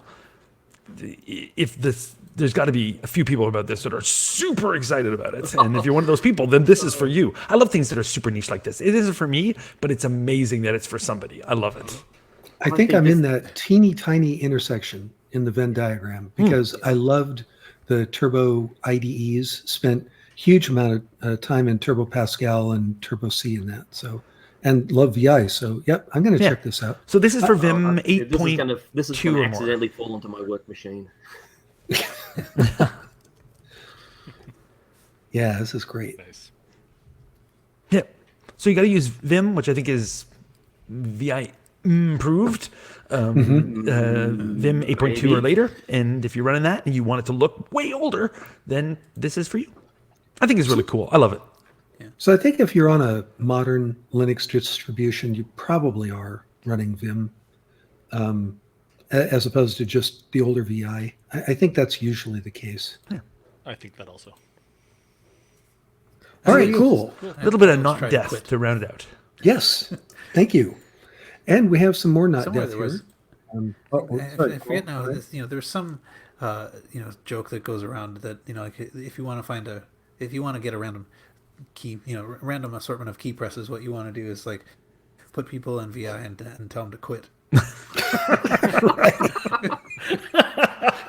Hey, I had more trouble with Emacs though. Some Trying to say figure they out still how to haven't quit. Get out of that. Yeah, I think there's got to be at least 2 or 3 machines out there in the world that are still running Emacs because I could never exit. I thought you were going to say there's still some people out there still trying to find their way out of VI. Yeah. Well, let's talk about Figure out the shows. flow. Places where you can go talk about these things with people face to face. Like, for instance, in my neck of the woods, the VCF Pacific Northwest, March 21st and 22nd in Skedaddle, Washington. That's at the Living Computer Museum Plus Labs. And it's a fun show. Have been, do love, will go. So come on out to that one. I've been, do love, will go. Okay. I dig it. So the next one on our list is the 29th annual last Chicago Cocoa Fest. Always the last one, never the last one. It's so awesome. April 18th and 19th, 2020 in Elk Grove Village, Illinois. And also VCF East, one of the best shows of the year. Honestly, if you can make any show and you don't mind some travel, if like you're a West Coaster like me still, this is an amazing show always. It's April 24th through the 26th at the Info Age Science Center, I think, isn't it? In Wall Township, New Jersey. We'll have a link for that in the show notes as well. Yeah, And that's what we've got. Yeah, I'm so West Coast. I'm actually East Coast of another continent. That's true. You're like what happens when you lap yourself. Yeah. Well, it is So- tomorrow here. Or is it yesterday over there? Okay. Well, how is tomorrow? Can you tell us? Oh, Hot, apparently. Yes. It's cool, overcast, not getting any rain here. Strangely, some of the places that were being threatened by bushfires on Saturday, on Sunday, a cool change came through. So they went from being in the mid 40s to 15 degrees C. Mm, Yeah, that was one hell of a cold change coming through. which But, was probably yeah. quite helpful. for the Yeah. firefighting. While I'm mentioning here, we've got communities here that have been taking great measures to prepare for the oncoming bushfire, and one of them basically filled up a water reservoir that hadn't been used for many years. So the next roaring, rushing sound that some people heard was not the bushfire coming up the gully; it was actually a couple of million liters of water coming down the hill from behind them. Because the reservoir was not being used for a reason. Uh-oh. Yeah, it hadn't been used for years. Some parents had basically told their children, "Don't go playing there; it's dangerous." Mm-hmm. So they went and filled it up, and they said roughly the volume of 2 Olympic swimming pools of water came rushing down the hill at houses. So much force it actually ripped up a person's concrete driveway and dropped it in the front yard a couple of houses down the street. Wow. So Oh my goodness. wow. So the bushfires are imminent. House has been flooded. Yeah, you get it all here in Australia. Yeah. So not only the animals trying to kill you. I was going to say the giant beasts there aren't enough. No. Obviously, the tourism, the tourists are surviving, so the whole country is up in flames about it. So, but back to our normal broadcast. Yeah, and with that, a word from our sponsor. Fire. And we're back. Okay, well, I hope you enjoyed that lovely vintage commercial, which you didn't even get to hear if you're watching us live on YouTube, but trust me, it's there. But it was for TRS-80, so that's what we're going to talk about. It gives them a reason to go and listen to the entire podcast. It does. We're not going to tell you where in the podcast the ad is. Also, you don't get to see any of the links, except what we choose to share. I think, though, you're going to want to buy this host gift idea for this episode. It's some 3D items for the TRS-80. And does somebody want to bring these up? Yeah, I'm just bringing it up now. Okay. Yeah, somebody share that so that I can turn it over to you. No, I've got to add an extension to Chrome. I'll share. I dare not do that. I dare not do that in the middle of a broadcast. I think Carrington's got it. These are better seen and not heard, but we'll do both. So tell us what you're seeing, Carrington. Are these not beautiful or what? Teeny tiny 3D models Of TRS-80s. of TRS-80s, which are themselves teeny tiny. No. So it's awesome. Whole bunch of different stuff, badges and little tiny keyboards. And here's a keyboard badge.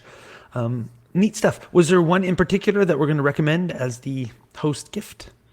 I think the Model 3 would be my recommendation. That's just such a cool form factor.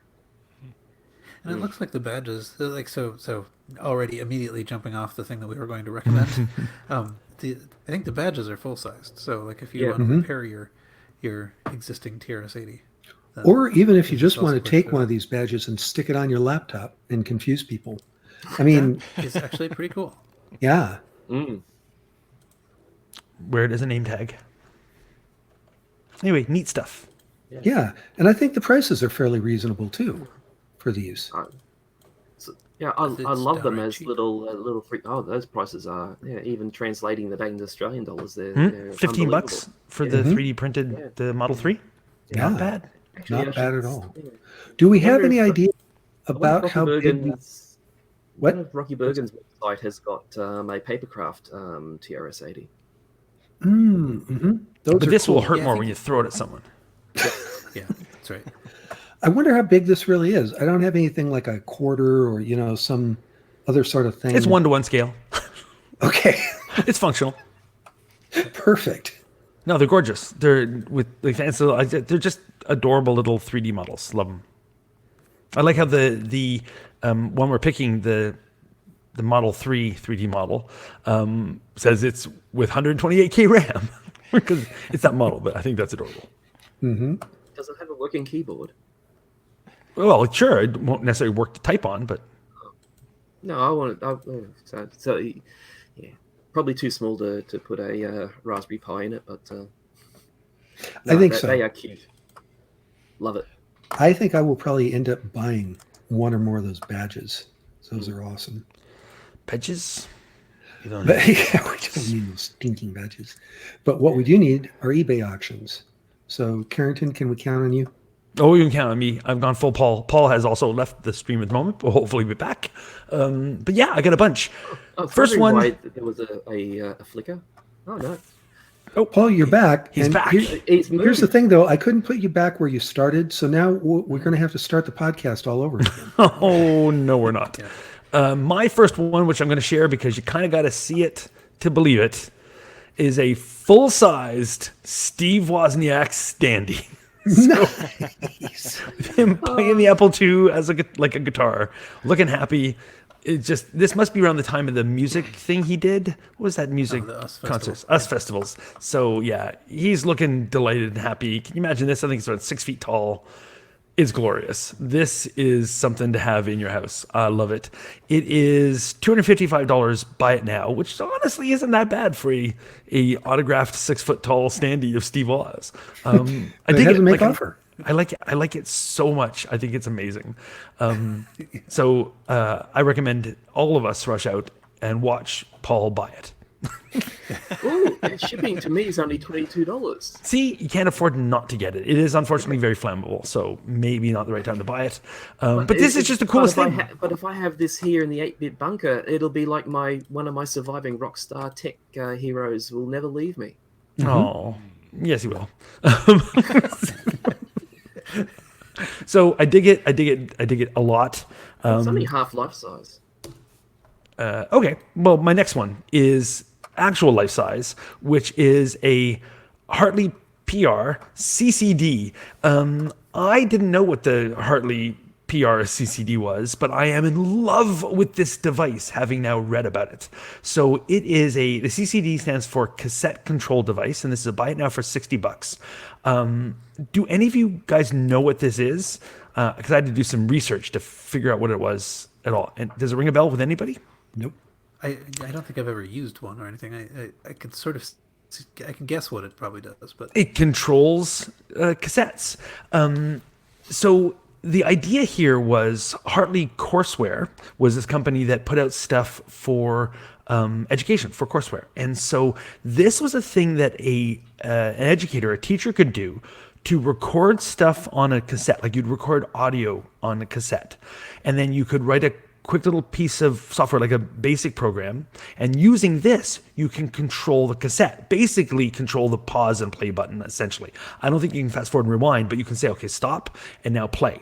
So I can see a lot of cool things you could do with this, but the idea originally was you would have your cassette and like some audio feedback or something, or you would pronounce something and say, okay, like here's the words in Spanish, now type it. And then your software would wait to get the correct response. And then once you've done the correct thing, it would hit play for a certain amount of time and play the next bit of the audio cassette.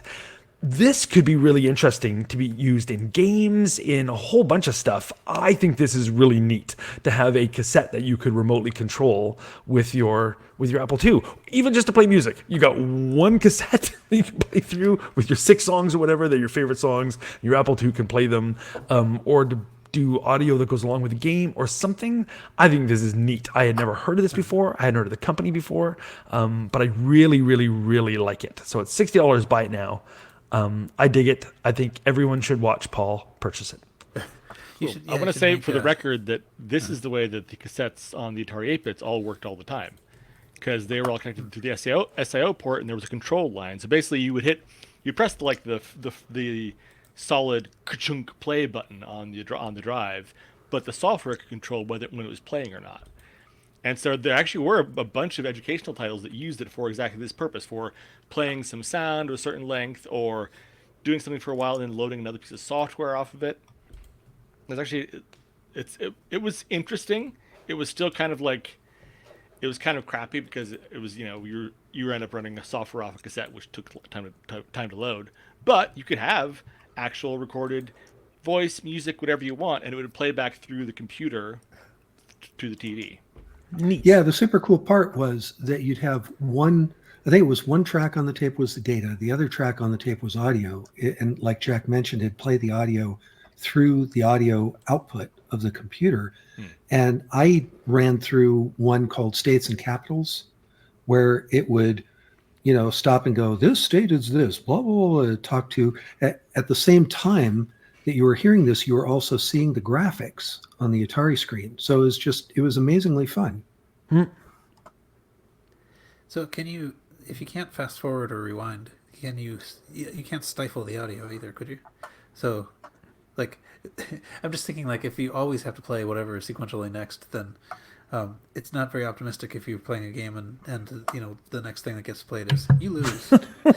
Maybe. Like, I'm not sure, because this, as far as I'm guessing a lot of this from, I found a write-up on Google Books. So in Resources in Education, volume 18, number 12, was the most detail I could find about this thing.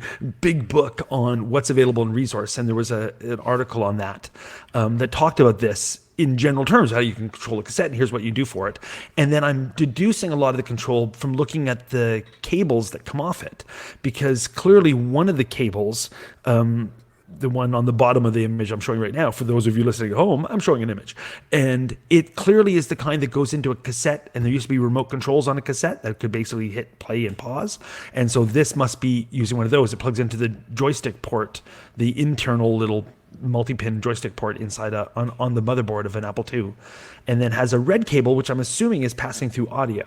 And then the two-pronged black cable is the remote control on old-fashioned cassettes. So I'm kind of guessing on what it does, but I'm excited about it anyway. I think it's the neatest thing. I dig it. I had never heard of it before, and I really like it. And then that other DIP connector, did that go to? Did you say this already? Did that go to like the joystick? Yeah, port? that's the joystick port. That's a joystick connector, the one that's inside on an Apple II. So I dig it. $60 buy it now. Paul will buy it shortly, so you can't have it. Paul's got it. Paul now has 5 of them. Next thing I want to look at is, I should be still streaming. Oh, excellent. You're still watching my stream. Is Spot On, which I thought was really fun, because this is software for erasing your floppy disks or other things, Winchester removables, it says, and optical drives. This is from a crazy time on the Mac where it's like you could erase your floppy disk. Sure. You can even do a secure erase. Sure. But what if that's not enough for you? Buy this software and like really, really erase it. I just think it's like such super niche software. I really like it. So from MacPeak, I don't know MacPeak, but this is Spot On, and we'll just erase the heck out of your floppy disks. I just don't know why this existed, but you can have it for a bit of $14.95 or a buy it now of $19.95. So if you've got a disc you have been waiting for 25 years to just really erase, you've been so embarrassed by its contents and so worried about it, and for some reason didn't think just grab a piece of metal and punch it through it or fold it in half, you can now really erase it and reuse that disc. It's a very exciting moment for you. Paul's going to buy this. Aren't you, Paul? I think I won't. Well, then Cool, though, I think you will buy this instead, because you can tell me what the heck it is. So this is an Apple IIe. That's easy enough. It comes with a joystick and a disk drive, but it also comes with the Cascades graphics development, what this calls a DEC. As far as I can tell, it's one of those power bar type things you stick on top of an Apple II, but you can take your disc too and put it inside it. So there's a photo on the screen showing it. It fits over the top of an Apple IIe. I've never seen this thing before. This is the bottom of the Apple IIe, but here's a weird photo of kind of the back of this thing that sticks on top of the Apple II and gives you a bunch of pass-through power ports. It also has a photograph of the bottom of it, and then a photograph of a Centrex cable, which I guess comes with it or goes through it, and it's a very taped up, really bad looking Centrex cable. I don't know what this thing is, but Paul is about to tell us all. There's another cable that goes through it. Paul, what is this thing? I have no idea. Okay, I thought it was just Yeah. me. I tried to look for more info. I couldn't find anything, but it's the Centrex, or this graphics development thing. Is that plate on the left removable, do you suppose, so you could put another disc 2 in there? It doesn't look like a big enough hole. Be like a poor man's duo disc. No, it's I think it's just a plastic thing. As far as I can tell, you put your disc inside it, it passes through power, and then for some reason also has a Centrex cable and this other weird cable. So, and I don't know if that's the other end of it. I don't know what this is. Why is it Centric's graphics development? Does this do something funky? I don't know. Maybe somebody has been waiting for one of these. Oh, and also goes to a joystick. Has been waiting for one of these to arrive, and now it is finally on eBay. It has a buy it now of $425. I think a bunch of people are watching it. I'm certainly going to buy it. I mean, you can't buy anything. Paul's going to snipe it. But I don't know what it is. I've never seen it before. I don't know this company. I don't know this thing. But it sits on top of an Apple IIe, contains a Disk 2, also contains a bunch of electrical receptacles, and maybe something to do with Centrex. $425. Oh. Have I sold this? Well, yeah. So I think the that would be like a printer interface. I think. Okay. But my guess as to what this is that it's basically just somebody has a product like a graphics development system, and they bought Apple IIes as the brain of that, and then they just sort of repackage it and send it back out again. So this is probably something to run some kind of dedicated software. Aha. Oh, like an OEM kind of Yeah. thing. Cool. So it would have been sold like this as a packaged thing. Yeah, with some software for it. How many of these do you have? I've never seen one. I have not. Ooh, but, are you tempted? No. It looks Most of my pretty eBay cool, pictures are though. about trying to sell things It's to interesting. Paul. But yeah, so I wonder what's in. It does seem like there's space. Maybe there's something in that upper hood there too. I mean, On the left, like the so other side, there's- the opposite to the Disk 2. Because that's it's clearly a regular Apple Disk 2 that's just been put inside this thing. It's just a window to the front of an Apple Disk 2. Yeah, and so there might be some more specialized hardware or something on the left side of that. Right, and you can see that cage, is holding something. But the weird thing is when you look at this, it looks like it extends back beyond the back of the Apple II quite far. Yeah. And it's also hinged. It's got a big piano hinge on the back of it. Yeah. It's a very weird device. Yeah. Yeah. I wish And they'd can be shown us Paul's inside. for low price of $425. It kind of seems like if it were free, maybe I would try to figure out what it is. But yeah, I don't know. It's also interesting that the plug, like when I look at the way, we have these plugs in the back. There's basically a little power bar, but and they're all set so that they will interfere with the power coming in from the other side. From the other Like side, yep. Yeah. If that's even power coming in, one of them is white, the rest are black, including the one on the side. So which one's, I don't know. It's all very strange. Anyway, interesting. Yep. Interesting that it exists. So I wonder unfortunately, how I many- was unable to sell Paul any of my choices. Except maybe that's life-size standee. You know you want it, Paul. You know you want it. I might have this covered though, Carrington. Okay, do it. Actually. Let's sell Paul some stuff. I might be able to sell him the thing that I've got. Can somebody please bring it up for me, Okay. my Am I item, next after this? so I can Yeah. share it? Let me see 'Cause if I I'm- can figure out how to share this. Posting the StreamYard thing, and I don't think it likes it if I do too much. There we go. Okay, so my auction pick, I looked at this, and in the description of this auction, it says, if you're looking at this board, you know what it is, which is not true.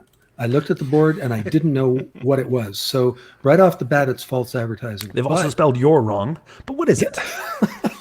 but I thought, hey, it says Titan. It's for an Apple III. Paul's going to know what this is. Paul So, knows. over to you, Paul. Great. Good pick. And how many do you have? This is delegation at its best. Yeah. So so Titan actually made a number of things. I think I have for a QX10. I think I have a QX PC card, which is basically put a. Do you know what this is? Are all the QX PC? It's like a emulator. Yes, I vaguely remember that. Yeah, so you can run DOS software on your QX10 if you want, very slowly, I hear. But so it's that same company, and with the Titan 3 plus 2 would do. That's Titan 5. Yeah, right. For Well, no, those- plus 2E, so it's Yeah, Titan the 5E. 5E. Yeah. So the Titan 3 plus 2 would you could put that in your Apple 3, and it would allow you to emulate an Apple II Plus with more than 48K of memory. So there's this backstory here, which is that it was a marketing decision in the creation of the Apple III that it would have Apple II emulation so that it would be able to sort of use all that software right away, but it would be limited to a 48K machine. So even though the Apple III itself had like 128 or 256K or whatever, it would only emulate a 48K Apple II. So that I think that may have kept you from running ProDOS. It definitely kept you from running a bunch of stuff. That'll show and you. It was, and it was basically marketing because they didn't want the Apple III to compete with the Apple II. So they put a wimpy Apple II emulator in the Apple III. Like they specifically put in hardware blocks to keep you from being able to do this. That I always works out still- so well. I still don't get that. The Apple III was a more expensive machine. Yeah. So why would they think that? That one's always puzzled me. I guess I need to Yeah. go read some more Apple history Well, to figure out why If they you did could that. go and run any of that Apple II software that's out there, you're not going to buy all this lovely, new, expensive, beautifully packaged Apple III software. Unless Well- it's better. Like, Unless Yeah. it's better, yeah. Okay. So were they thinking then that people would buy an Apple III and an Apple II? Because that was definitely the economical option back then. you just buy an Apple 5.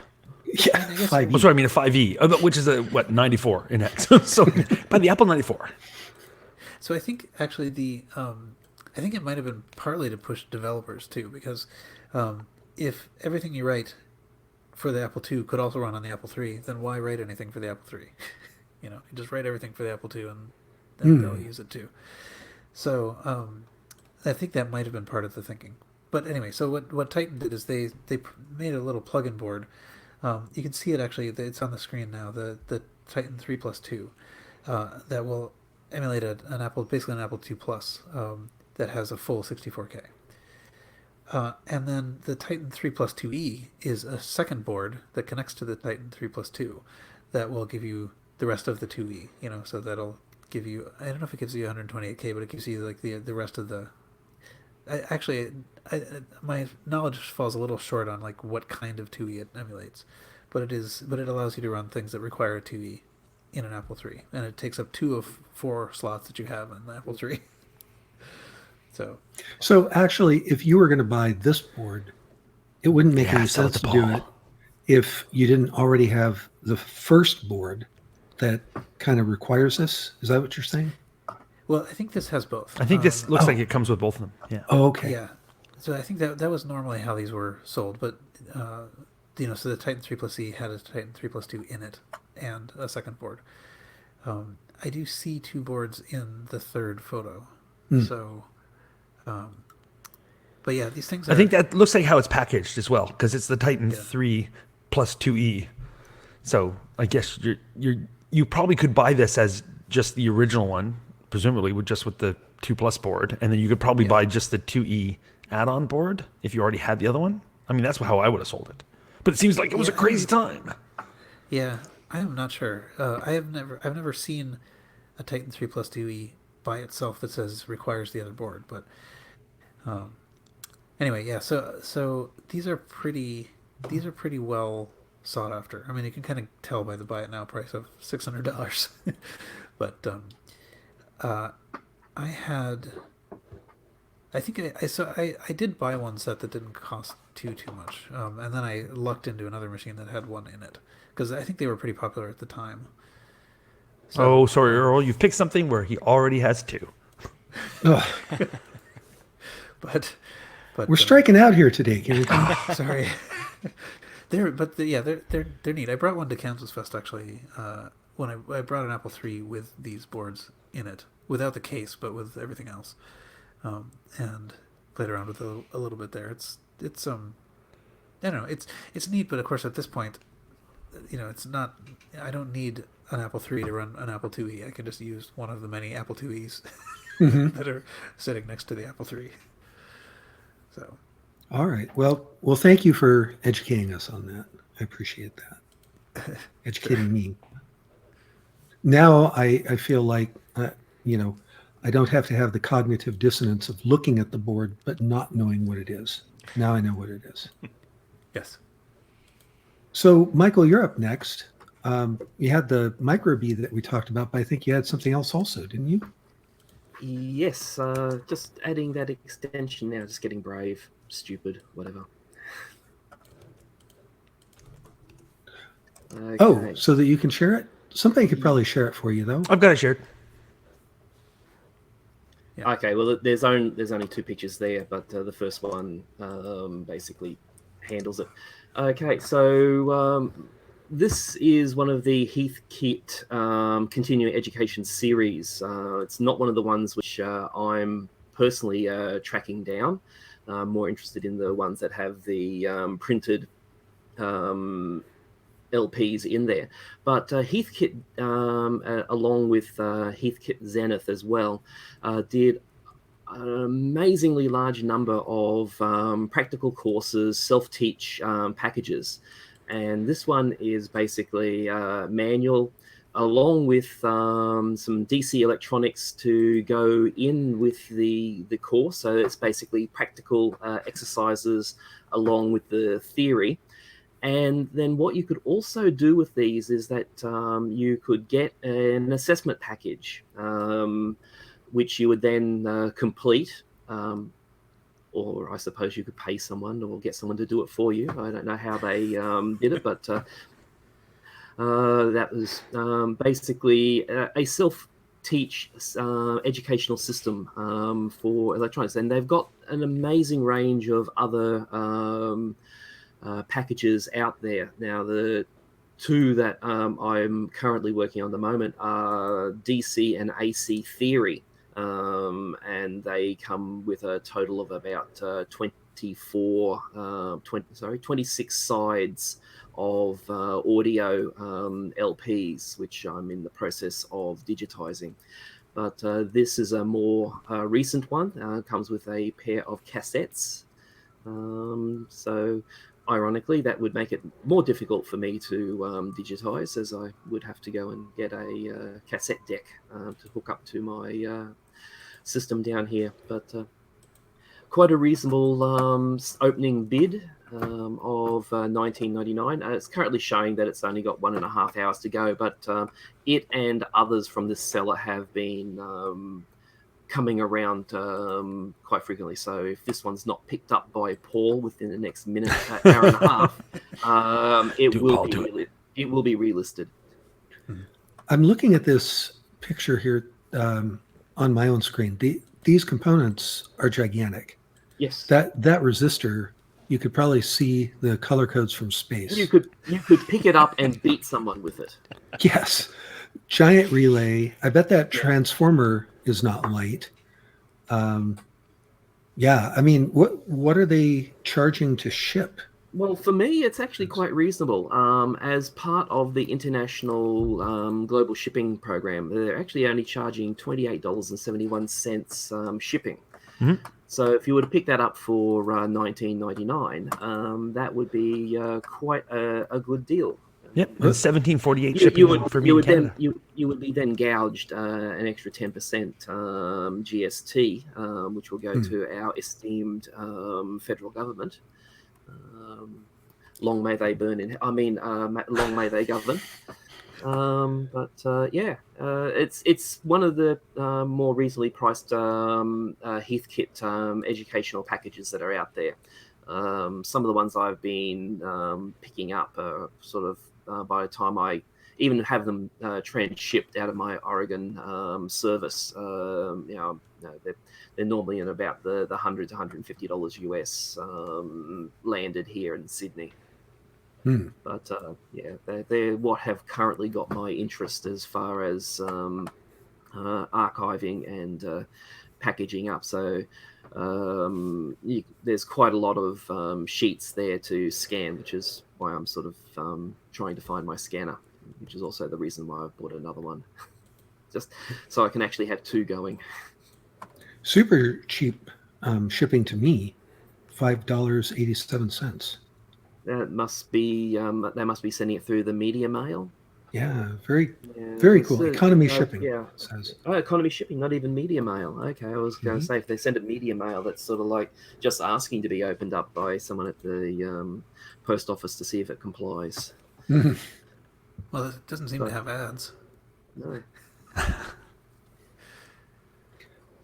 Awesome. Well, Paul, if you're not going to buy any of our stuff, are you going to buy any of your own stuff? I don't know. I got some pretty expensive stuff here. I mean, But, this first one that you've got is like super exciting. I've always been fascinated by the 68,000. People Yeah. who, and Jack, maybe you can confirm this because you did some work on it, but people who have programmed 68,000 have told me it's an amazing chip from an assembly language perspective, from an architecture perspective, very well laid out. Some have compared the architecture of it actually to like the PDP-11 processor architecture. So anyway, I guess I'm not thinking about the PDP-11 architecture, but yeah, the 68,000.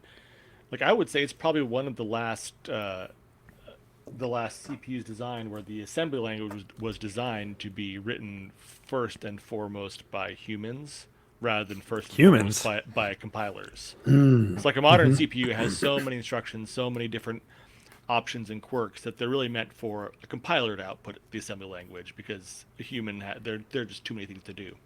Or there are too many ways to go to optimize it properly. So yeah, I when I did some 68,000 in college, I liked it. It was fun.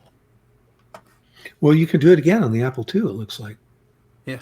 So what are we looking at here? What is this? All right. So this is the DTAC grounded board, and for some reason the auction is listed as the DTAC Grande board. Ooh, But get it they- cheaper. Yeah. Not a venti. Yeah. But anyway, it's so it basically what it is it's a 68,000 board that you can connect up to an Apple II with an interface card and then sort of control it. So it's kind of like a coprocessor for the Apple II. These were, I can't even remember how much they were, but I think they were 5 digits of dollars. These were super, super expensive things. And I don't think I've ever seen one actually for sale before. This one currently is $1,800 buy it now, basically, in US dollars. So I haven't seen one before. It's a little more than I feel like I'm ready to spend, but I like it's not, it's rare enough and it's interesting enough that it might not be crazy. But anyway, so yeah, so if you wanted to, the thing is, I don't actually know what people use these for, but it did come up. So actually, if you wanted to share my screen, lightening their wallet by the look of it. I can. What? Sorry. They use it to lighten the load in their wallet. If you're Yes, saying it was exactly. 5 figures back in the day, it's not exactly cheap today either. Yeah. Right. Well, what would it But- use for mass storage? Did it use the Apple II drives? Oh yeah. No, I think basically, it looks to me like it's basically just got a bunch of RAM and then the processor on this sideboard, and everything else is just using the Apple II stuff. But so we talked a little bit with Don Burtis on the Drop 3 Inches podcast. This is where I had sort of first come across this because so Don Burtis is the one who designed the soft card for the Apple II and Apple III, and he did a number of other things, but he also worked with the people who made DTAC Grounded on how to make their interface. So and so if you wanted to hear him talk about it a little bit, basically I went back and checked, and I thought it was going to be sort of more impressive than it was. Basically, we asked him about it, and he said, "Oh yeah, we did work on that." That was about all that was. So it's mentioned, but there's also a newsletter, DTAC Grounded. So I have a link to the first of them, but there's actually that is looks like there were issues all the way up to 45 in September 1985. The first one was July 1981. So apparently there are enough people using this thing that it was worth making a newsletter for them. So anyway, it's interesting. Something I want to dive into at some point. I don't think right now is that point, but it was interesting because it came up the search. I think part of the problem getting something so super rare like that is if you got playing with it and if it breaks, how are you going to fix it? I mean, maybe some of the components are common enough where you might be able to find drop-in replacements like the RAM, or if it's a not soldered DIP 68,000, maybe you could find another one from somewhere. But it's just like it'd be kind of tough to troubleshoot if it broke. Right. Yeah, and I imagine finding the 68,000 itself is not the not the hardest part, but you know, all of the support structure around it, and however it is communicating with the Apple II. Mm-hmm. This auction seems to have some kind of power unit. That looked like I don't know an what that thing outboard DC power supply. Yeah, I don't know what this thing is that's next to it. Actually, the thing that looks like a Mac Pro. Because it actually looks like some kind of relay thing or something. But anyway,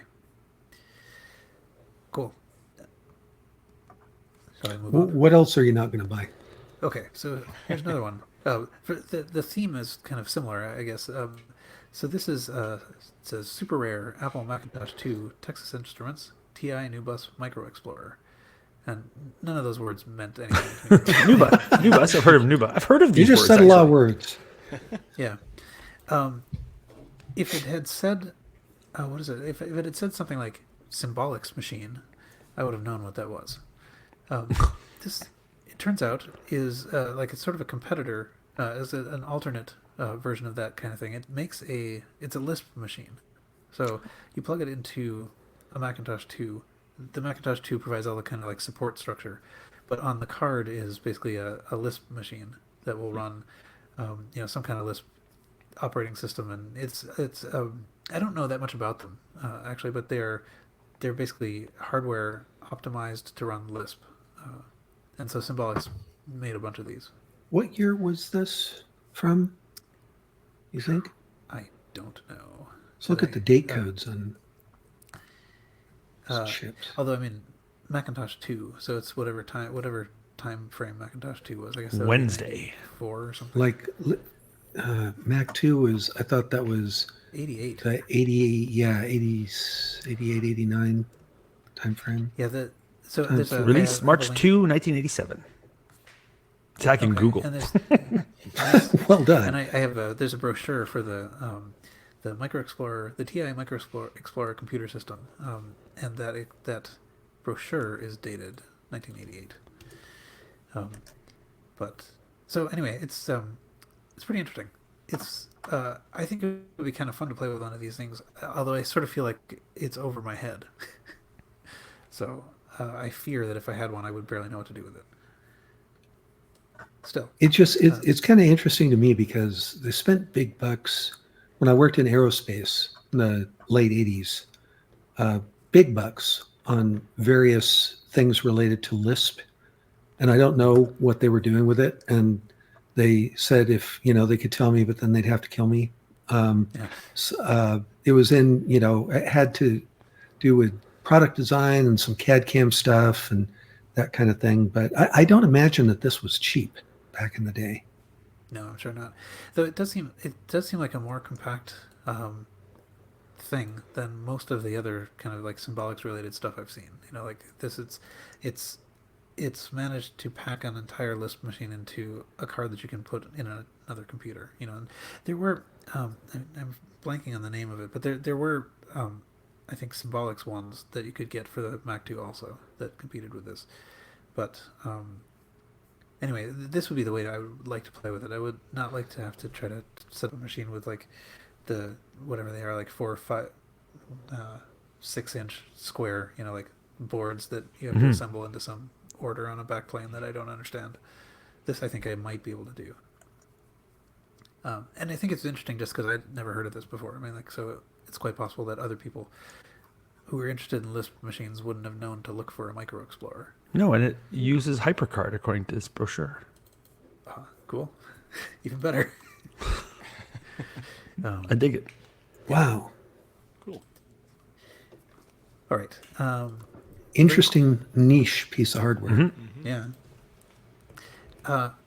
Okay, so the next ones are sort of quicker, but so the next one I have is a vintage sealed box of Apple II diskettes, and what's interesting about them is just basically that they are official Apple, diskettes from whatever that was, 1980.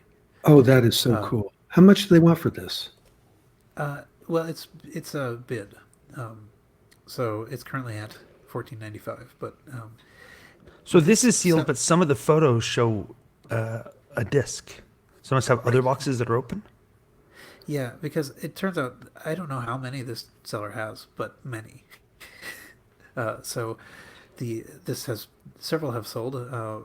One of them sold for $132.50. Another one sold for $29. Oh, Interesting. Do you know who Apple OEM from back in the day? I mean, Apple probably Go for didn't the disc. manufacture these. I don't, but I know that they were. Well, I know some of the ones that they actually produced their own stuff on. So I'm not sure about the blank ones, but the ones that they had, like the System Master and the Basics and stuff. Some of them were even hard sector discs because the disc 2 doesn't care about the index hole that marks the sectors, and so you can get 10 sector hard sector discs, which they look really weird because you can see all those little holes through the window. But and they're, if you're trying to image them on a like a cryoflux or one of those sorts of things, the thing goes crazy because it thinks that this disc is spinning like 3,000 RPM. But anyway, this is still it's pretty kind of cool. they I'd love to have exist. some of these. Yeah. I don't want to spend $132 for them, but who knows? But if this is $15, the last sure. one. Yeah. So anyway, so that's cool. Next one I have is what I in the show notes I put. I think it's a 6809 fourth machine, but it's a Exidy Sorcerer. It's a nice one. It appears to they show it actually showing things on the screen. Well, they show a screen. Yeah, true. We assume it's We'll this just take their computer word doing for it. I think they look pretty nice in the photos. I have a feeling that like if you hold one, it's gonna feel kind of cheap. But and I like the way that they have a cartridge slot for cartridges that are basically built out of repurposed 8 tracks. It's the best. Yeah, but it's kind of nice. It has it looks nice. It has all its keys. It seems to do something. It has a basic cartridge and a manual and some kind of, I think, prototyping cartridge PCB as well. Well, we've long established on this show that we have no idea what this thing is, and we refuse to learn. Yeah. It's in the description. It says it was introduced in 1978 and it uses a Z80 or Z80 processor. So, I'll tell you which of those two is correct. yeah. Anyway, okay. So, shall I keep going? Do I it. feel okay. All right. Next one. Here's another one I hadn't seen before. I thought it looked cool. Oh, I'm sure Carrington will like it a lot. But, No, he will not. so this is an HP Integral. It's a portable computer. Integral portable. What is it called? I had written it down. Yes, HP Integral personal computer. And it is.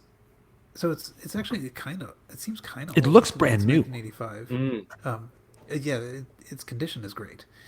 It has Its condition is 3.5 inch disc. suspiciously good. Was this like just create? Oh, I guess there's a bit of scuffing on the front, but wow, Yeah. this thing looks completely untouched. Yeah. So it has a little. It looks like a little tilting monitor that that luminesces in some kind of amber or yellow. It has a pretty compact keyboard. I think one of the things that's coolest about it is it has actually an onboard inkjet printer. I mean, because This it's just says that a HP. printer on top. yep. Yeah. Totally is. And I think that was the thing that kind of tipped me over the edge to putting this in here is that it has a printer. I've Well, never the seen one of five- these have a printer. The memory module cartridge in the back, that's pretty good too. Yeah, I 512K bet. one. Oh, nice.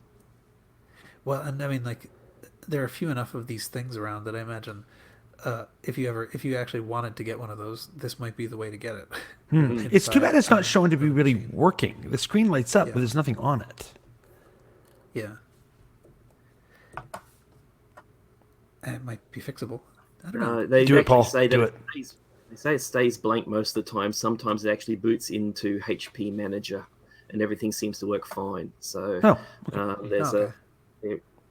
there is a I see. known and advertised problem in it, but still, that's it's located in Quebec as well, and yet it doesn't. The It's shipping not for only me, is it located in Quebec, it's located in Montreal, which is where you are at the moment, right? yeah, which you is could where take I it. currently Oh, am. You know, Paul. I thought about this. Imagine You the know I thought shipping about you can this. save. You can just pick it up. I don't even need to imagine. I can read it right there.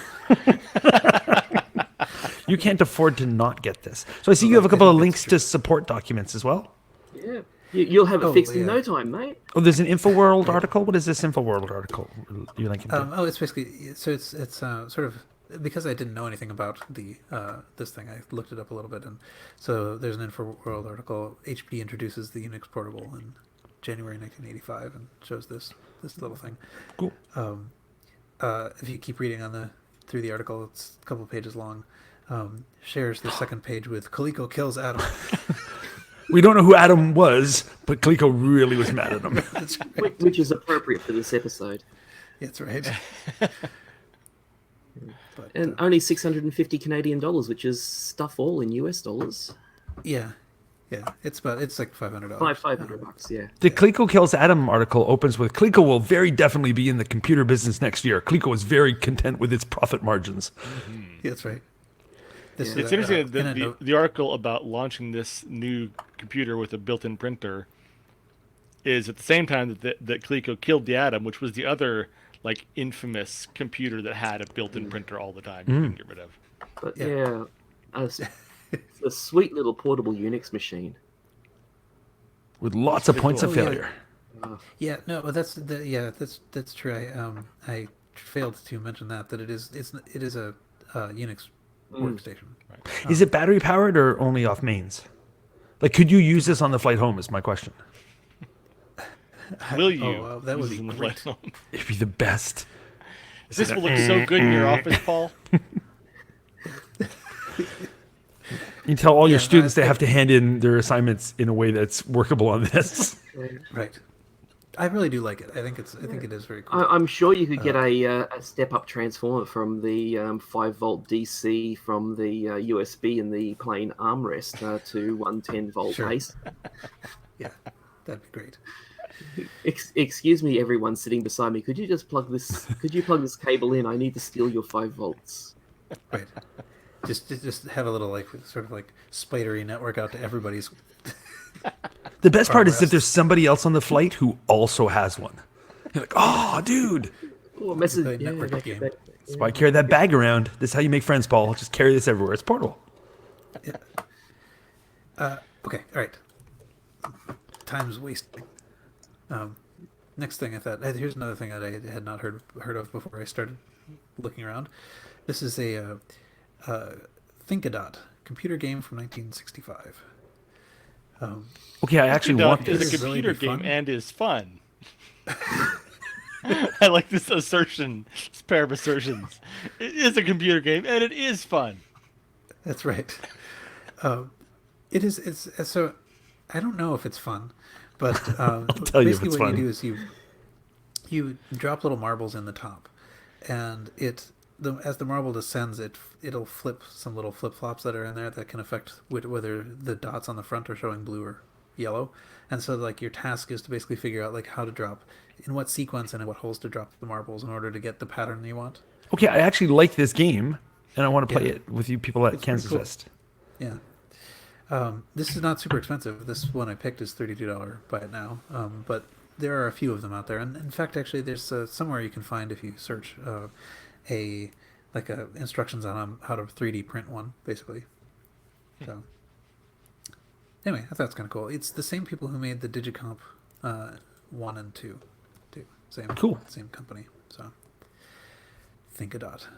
And I saw If you search around, if you care about this, search around for Thinkadot, and there was a presentation by somebody at one of the, I think, VCF events who went through kind of like this Thinkadot and the Digicomp 2 and a couple of other things, I think, but by the same company, like computing toys of the 60s. I'm just waiting for the iFixit teardown. Yeah, right, exactly. I mean, that's one thing. If you do 3D printed, then that reveals the secret. You can see how all the little flip flops work. Well, and just remember, you don't have to think a lot to play Thinkadot. That's right. Can computers really be Words to fun? live I love by. everything about this, Yeah. It's really great. especially because they don't. I guess they say this one's fun, but can computers really be fun? The answer is no. The box is empty. Screw you. That's right. Yeah. Yeah, well, you put in the marbles in the right sequence, and it steals your identity. And That's right. It's fun for somebody. This is where it started. Tron 0.1. so just I had only listed a couple more things, and they're not super important. So No, this is first the one. was This is the one I liked. Not even Apple's new Mac Pro's original. yeah, it's a sort of skateboard for your G3, iMac G3. Oh, my or, my iMac, G4 but Mac. Quicksilver would look great on that. Yeah, Totally. This is amazing. Yeah. it's pretty cool. So it's basically something you set it on. And then you can this is for the sort of like the tall rectangle kind, the tall box G3 or G4s, and it has little sort of things on either end to keep it contained, and one of them has a hole in it that allows the cords to go out, and then you can just sort of wheel it around on the floor. Is this And, from like vintage or just somebody making it now? I've never seen one before. I've never seen one I before assume- either. It's probably it may well have been designed for this back when those were sold, but who knows? They demonstrate it by putting it on a carpet, which looks like a place where it's not going to roll very well. And it says one of the tabs was broken off and repaired with an epoxy. Yeah, Hopefully I don't back in the see exact the same problem. place. but there are close-up photos, and I'm just, oh yeah, no, I see it. Yeah. Anyway, but apparently it's good enough. I like it. Anyway, it's I cool. like it a It's cool lot. thing, and never seen one before. Nope. And it's $20 opening bid, $8, Yeah. 8 days. Mm. I dig it. Okay, and then the last one that I have Oh, is some Apple II cassettes. From two of them are from Muse, so that's sort of connected to the. and what so- does Muse stand for? Oh, I don't even remember. Oh, I can't remember It either. says here though, actually, in the second photo, Micro User Software Exchange. Oh, the there Music you go. Box, yeah, and Maze Game, and yeah. So these were just examples of super early software that you could get on the Apple II. The top two in the picture are Muse, and then the bottom one is Soft Tape, written by Bob Bishop. And Cool. so, let's see. Maze Game was written by who? Silas Warner, and Music Box was written by Ed Zarin, and Apple Listener, was written by Bob Bishop. Bob Bishop. And Ed Zarin is still around, so that's the positive part. He of it. said threateningly. Anyway, so it's interesting to see. I don't know that it's an $80 starting bid if you wanted to actually own these objects. I'm sure they've all been digitized. I still love cassettes though, just as a physical thing. I just have a soft spot for the cassette as an object. Okay, I'm done. I've made it. You made it. You did it. So Well, cool. as the Should clock we- ticks to the second point fifth hour? Well, yeah, it's been a little bit longer of a show, but I hope people will bear with us. It's the first time in a long time that we've had 5 of us here on the show, so I think that's awesome. I blame the Australian. So I think so As usual. too. I'm not naming names. Well, we should do parting shots. Carrington? Pew, pew, pew. I have no mouth and I must scream. I recently played the game. I've been wanting to play it for ages. The old point and click adventure game. Finally played it thanks to GOG, Good Old Games, and it totally held up. I really liked it. So I recommend it. Based on the old Harlan Ellison, well, you say novel, but it was really a novella, a little short, kind of a long short story, which was weird because Harlan Ellison, and was sexist because Harlan Ellison, but interesting and goes to neat places. And the game was cool and different and creepy, and I had to cheat a bit, but not too much, so it's accessible, and I like it. So if you like point-and-click adventures of the Scum variety, then and you want something like really freaky and weird, this takes place in a post-apocalyptic future in which all mankind has been completely decimated by intelligent computers, kind of in a what was the movie about the computer that takes over? I am Colossus.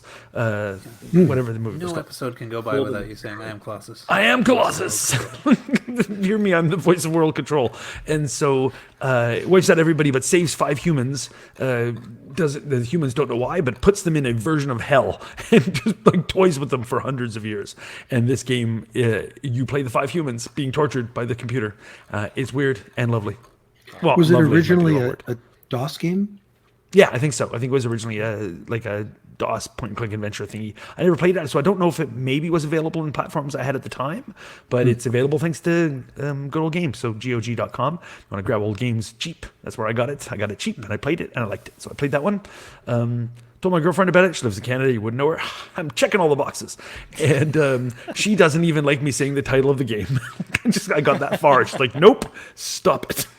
So, what can you do? Another thing I want to mention really quickly is Blake Patterson, who you probably know from things like TouchCade.com and, of course, the Byte Seller that we've mentioned before, which is amazing, has for a long time now been really, really into the game No Man's Sky. If you follow him on Twitter, which you should, then you would know that. He's just launched or is about to launch, but this show won't come out for a while, so whatever. The NMS Spot blog, so No Man's Sky Spot. I will be subscribing and reading because I really like that game. Don't have anything I can play it on anymore, but I have often been tempted to pick up a PS4 just so that I can then buy the VR stuff, just so that I can then get back playing this game. But I'm not sure that I want to drop the $1,000 or whatever it would cost to do that. But I'm still tempted because I loved that game. And you can see what it does to people, and you think, can I try this and not have it happen to me? Maybe, but the thing is, like, I think it only appeals to maybe certain people. Like, if you want to play World of Warcraft, but you kind of wish there was nobody else on the servers, and maybe no monsters, you're just gonna walk around the world of World of Warcraft. It's better than And I Minecraft do, 'cause right? don't dig a hole and fall in it all the time. Well, that's it. But if you want to just kind of walk around, it's like a walking simulator in space, and just like it appealed to me like crazy. Most people, I think, would hate it. It's really got an audience now. When it first came out, people were disappointed. I loved it from day one. Anyway, he loves it even more than me and has a new site, and I thought we would put a link into that. So nmsspot.com is the site. That's it. I have no mouth and I must scream. Cool. What about you, Jack? I have a thing. I finally, after many years, I got myself a little Atari portfolio. Oh, Thing very about cool. the size of a VHS tape. So now you can hack ATMs. Now I can hack ATMs just like in Terminator 2. And one thing I want to share with you guys, which you can both will see, but it's actually even more audio. When I open this up near my microphone, it makes an incredible noise.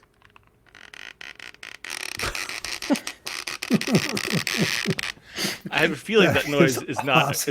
is not a good sign. That's not a good but- sign. And it might light up here. So it seems to not. I've just got it pretty recently. It seems to not have a power button, but eventually, I think it just wakes up when you open it. And the screen lights up. When it comes out of its DOS crypt. thing. Yeah, Dracula awakens from his crypt. Cool.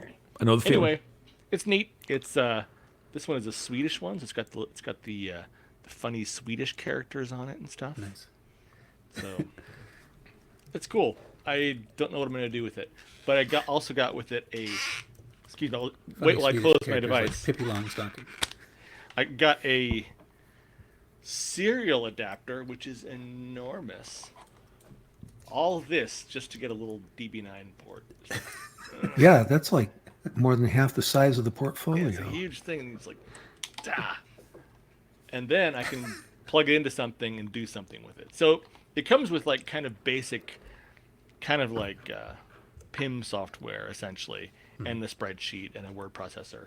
And in order to get more software onto it, you have to kind of like bootstrap the process by essentially writing a simple DOS script that will talk to the COM port and wait for data to come in that you cat to a file locally. And so like people have done this and worked it out. There are web pages describing it. I've not yet done it. I think I have to get a serial USB adapter of some kind and like some cables and things. But I look forward to messing with it more. Cool. When you say it comes with funny Swedish characters, I'm assuming that's Pippi Longstocking and the chef from the Muppets. Exactly. Yeah. Those are the main Swedish characters. Yes, they're the only two I know. They're the main funny ones. It's kind of sad that one of them is a Muppet. That's all I could think of.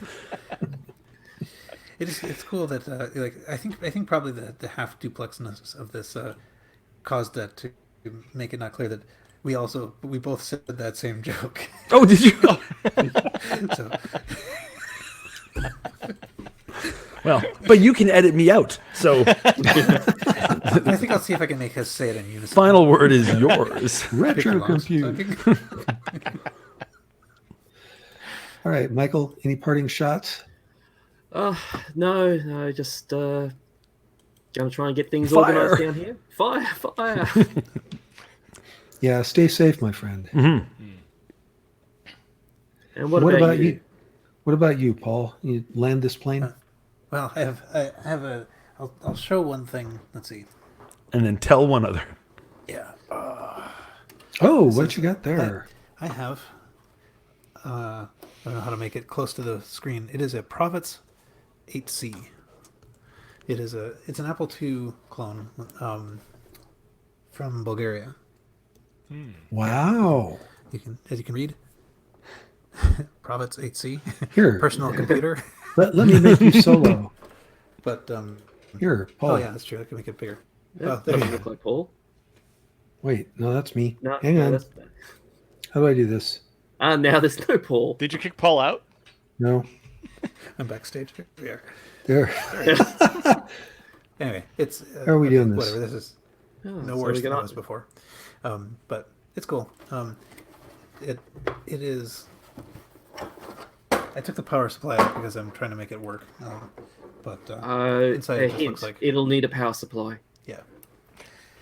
Yeah, I went out and bought a voltage converter in order to be able to use it, and then I read the specs on the power supply that made it clear that I didn't actually need one. But oh well.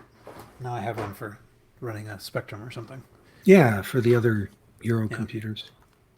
But so that's fun. So I, at this point, because the power supply was dead and I'm not at home with all my many power supplies, I was not able to actually turn it on. But that I'm hoping in the future I will be able to have an Apple II that runs in Cyrillic. Very nice. Cool. Oh, All I have right, not yet well- watched the first 2 episodes of Doctor Who, but I will. Oh, I've watched the first of the first two. Yeah. I will say no spoilers. Okay. Yes, please. And of course, by the time anybody hears this, it's like Yeah, but I don't want to spoil it for you guys. I don't care about them. Well, and by the time I get it in the States, it's going to be, I don't know, 2025 or something. I have to get it on DVD. no. I think BBC America actually just played it. Mm-hmm. I think they're playing it today, Mm. like in an hour or something. I guess I woke it up. Look, it says something. Oh, very cool. Tiny screen. Here, So- I'm going to try again to make. Oh, I try this. Who's the guy that lives on the roof? Here we go. Carlson. Yes. The Fiddler? Very nice. Another funny So Swedish character. when you boot up, it tells you to enter the date and time, which I did weeks ago, and then it seems like it never presents in sleep mode. I don't know. I don't know what I'm gonna do with it, but I like it. Unlike an old Mac, you can enter the current date and time. Yeah. So it cut sounds that just out. like whatever. We were just doing this last time. It sounds like you're 130XE or whatever, right? Yeah, yeah, it's creaky like a 130XE. How old Atari's creak? All right. Well, I better close us out here. I think the dishwasher's running. So that's it for this show. You can find the show notes for all the RCR shows at rcrpodcast.com. You can discuss us in the forums over at the VC Federation. site, which will have a link up in the show notes. You can follow the Retro Computing Roundtable on Twitter at RCR Podcast. You can join our Facebook group. We got lots of folks on our Facebook group. It's at facebook.com/groups/RCR Podcast. If you want to send us feedback, you can do so. Send it to feedback@rcrpodcast.com.